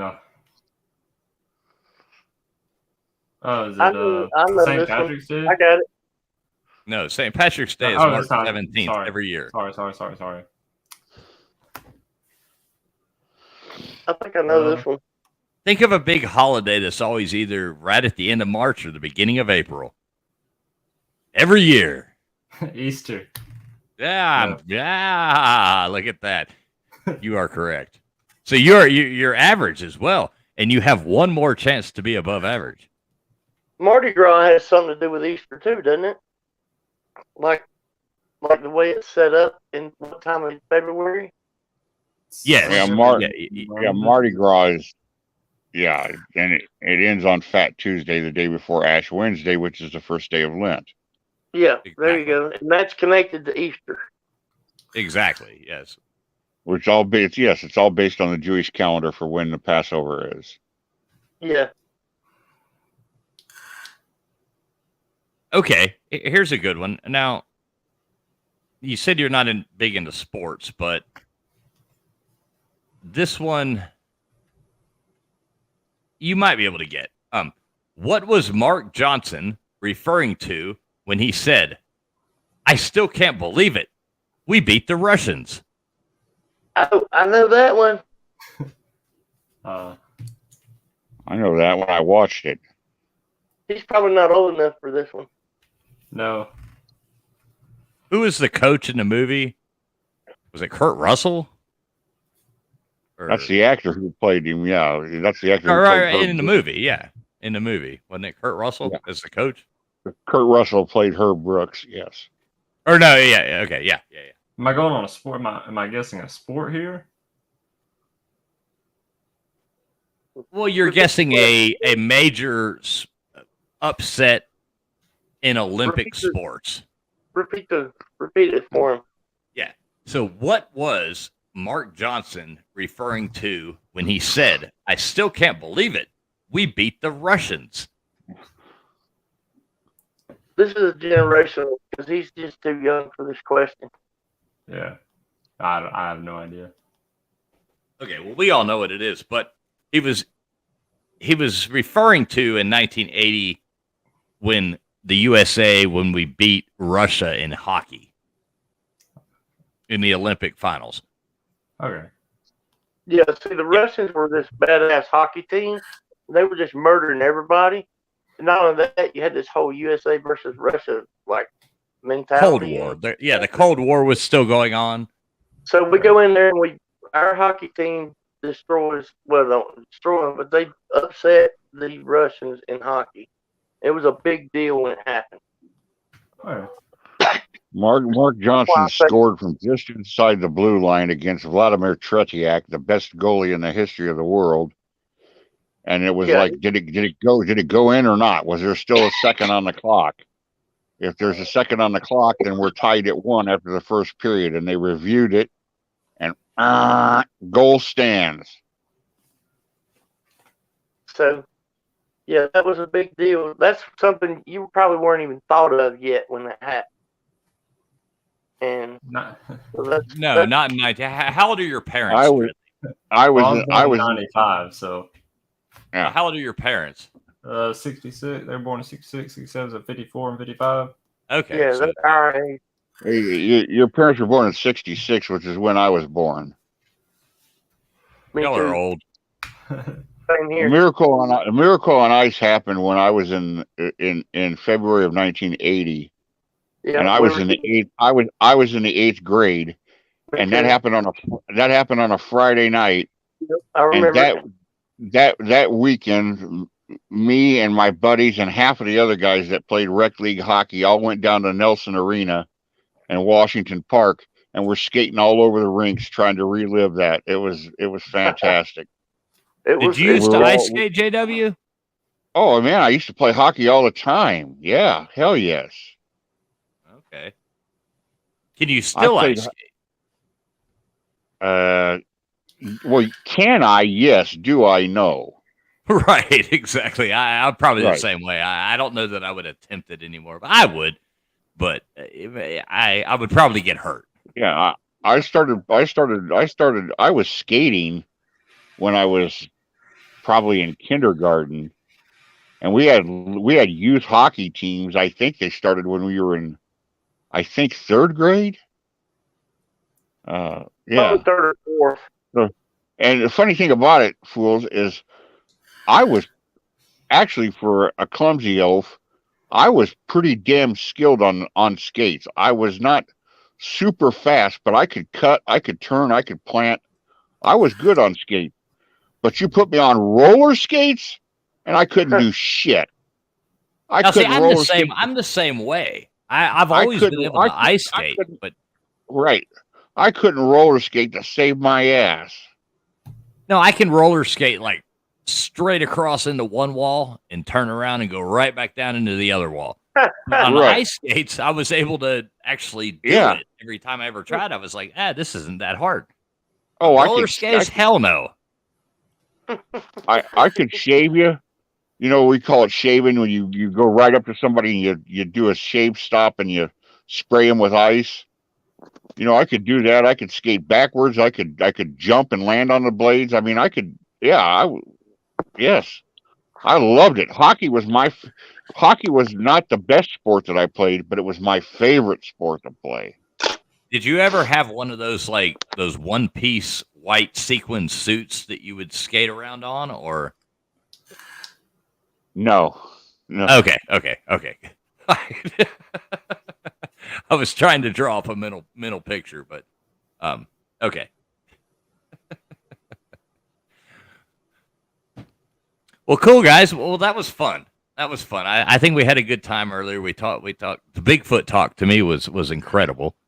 Still big shout out to David for coming on and doing that. That was great. He's a really super nice guy, super cool guy. Dreadly, where do you live? Like, not like your address or anything like that, Birmingham, but as far as okay, so you're in Birmingham. Okay, so you're by now. Do you know X-Wing? Like, I mean, you're his friend, but like in real life or internet friends? No, I do know. Okay, so y'all live near each other. Yeah, 20, 30 minutes. Well, right. Yeah. What part of Birmingham, Dudley? Well, you know, I don't live in Birmingham. If I said the Homewood side or the Mountain Brook side or the Irondale side or the Midfield side or the Hoover side, I mean, I know Birmingham. Well, I'm saying Birmingham just because everybody might not know, but I'm saying, you know where Dora is. I'm just saying the metro area. I said Birmingham just to be in the metro area. Okay. So if you would please provide us with your address, social security number, mother's maiden name, and No, the only reason why I say that, Dudley, is because my father lived in Tuscaloosa for a long time, and even though that's not where I was born, I'm an Alabama graduate. I went to school at Bama and graduated in '89. Okay. So I know the area. That's why I say that. Okay, gotcha. Yeah, well, I won't go into it, but Sorry, I want to say sorry, Millis, earlier. I didn't know this was like a turn-based everything. Got 6 cards, and I blurted out that answer earlier, so I want to say sorry to you, Millis. No, you're good. You don't have to apologize to Millis. It's all good. We don't hold grudges here. When I first got in, I just didn't know how it worked. There's no grudges here. It only kind of works to start with. I mean, there's not a big a big format here. LW says he's out. I think I'm out too, LW. I think everybody's out. Thank you for tuning in. But yeah, guys, thanks so much for coming on. It's been a lot of fun. Dreadly, come back around. You seem like a nice guy. When do you do your streams? Been trying to do them just on Saturday nights. Saturday nights, okay. Yeah, and we make travel videos. My wife and I do fun stuff like that. I went and checked out your channel. I liked and subscribed it and everything, so I'll check you out. Now, do you create content or? I don't. Okay, you don't? No, I just game on my PC. Okay, that's all I do. But, I mean, do you stream it or? No, I used to, but I quit. I work a little bit too much to really even play anymore. What line of work are you in? I work in an iron foundry. Oh, what now? Iron foundry. Ooh, that is hot work. Yeah. I run. Do you like it? Yeah, it's not too bad. I go to church with a guy that works in a cast iron. They do cast iron. Yeah. We do a cast iron pipe. You know where Sipco is, JW, in Birmingham? No, I don't. I'm afraid I don't. It's a big American cast iron pipe company. But don't give out too much. Don't give out too much personal information. Yeah. You don't want to do that. People are weird on the internet. But yes, if you would type in your social security number and mother's maiden name, date of birth into the comment section, we would very much appreciate that. Checking account number. That's it. That's cool. That's cool. And I just work in the melting department of it, and so we do all the metallurgy and stuff of that sorts. Well, feel free to come back on. Any time you want. Usually on Saturday nights, we're trying to build a little thing here. Maybe bring on some people every week to talk about some cool topics, and then go in and have a little fun, play some trivia afterwards, and just make it a good time. All right, sounds good. And so now, what we need to do one more time, Millis, are you still alive? Yeah, I'm here. Okay, just want to make sure you hadn't fallen asleep. Congratulations, Millis. Thank you. Please contact me tomorrow. I sure will. Or like you said, what time will you be coming through our area tomorrow? I'm gonna try to get out of here pretty early, so I would say, well, I know I'm going to eat breakfast with some friends, and I think Bryson City's an hour from you? Yeah, maybe an hour and 20 minutes, something like that. Okay, so let's call it an hour and a half. So I'll be there, I would say mid-morning to late morning, maybe lunchtime. Lunchtime sounds good. Yeah, okay. I'd prefer you didn't show up at 8 a.m. No, not at all. I'm not going to eat breakfast until like 8:30 or 9, and I'm cool. Yeah, hour and a half eating breakfast. And once I leave breakfast and head your way, that'll put me down there pretty close to about lunch. Yeah, that would be perfect. So yeah, just give me a call when tomorrow. After I eat breakfast, I'll probably call you. Okay, what I'm going to do, Millis, here in a minute, when we get off the stream, shoot me a text, okay? Okay. And I'm going to give you my address just so you have it. All right, sounds good. Okay, cool. Well, listen, guys, thanks so much. Yep. Thanks so much for being here, Dreadly. It was definitely a pleasure to meet you. Nice to meet I'm you. glad you came in. I hope we see you again. I like your chair too. I'm kind of jealous of the chair. Dreadly, it's nice to meet you, sir. Nice to meet you too. Y'all take care. Have a good night. JW, you have a good night, my friend. All right, roll tide. Roll tide. All right, guys. Well, last call it is past last call at the Magic City Lounge, and we are calling it quits. So you don't have to go home, but you can't stay here. Thank you very much for tuning in, and everybody have a blessed and good night.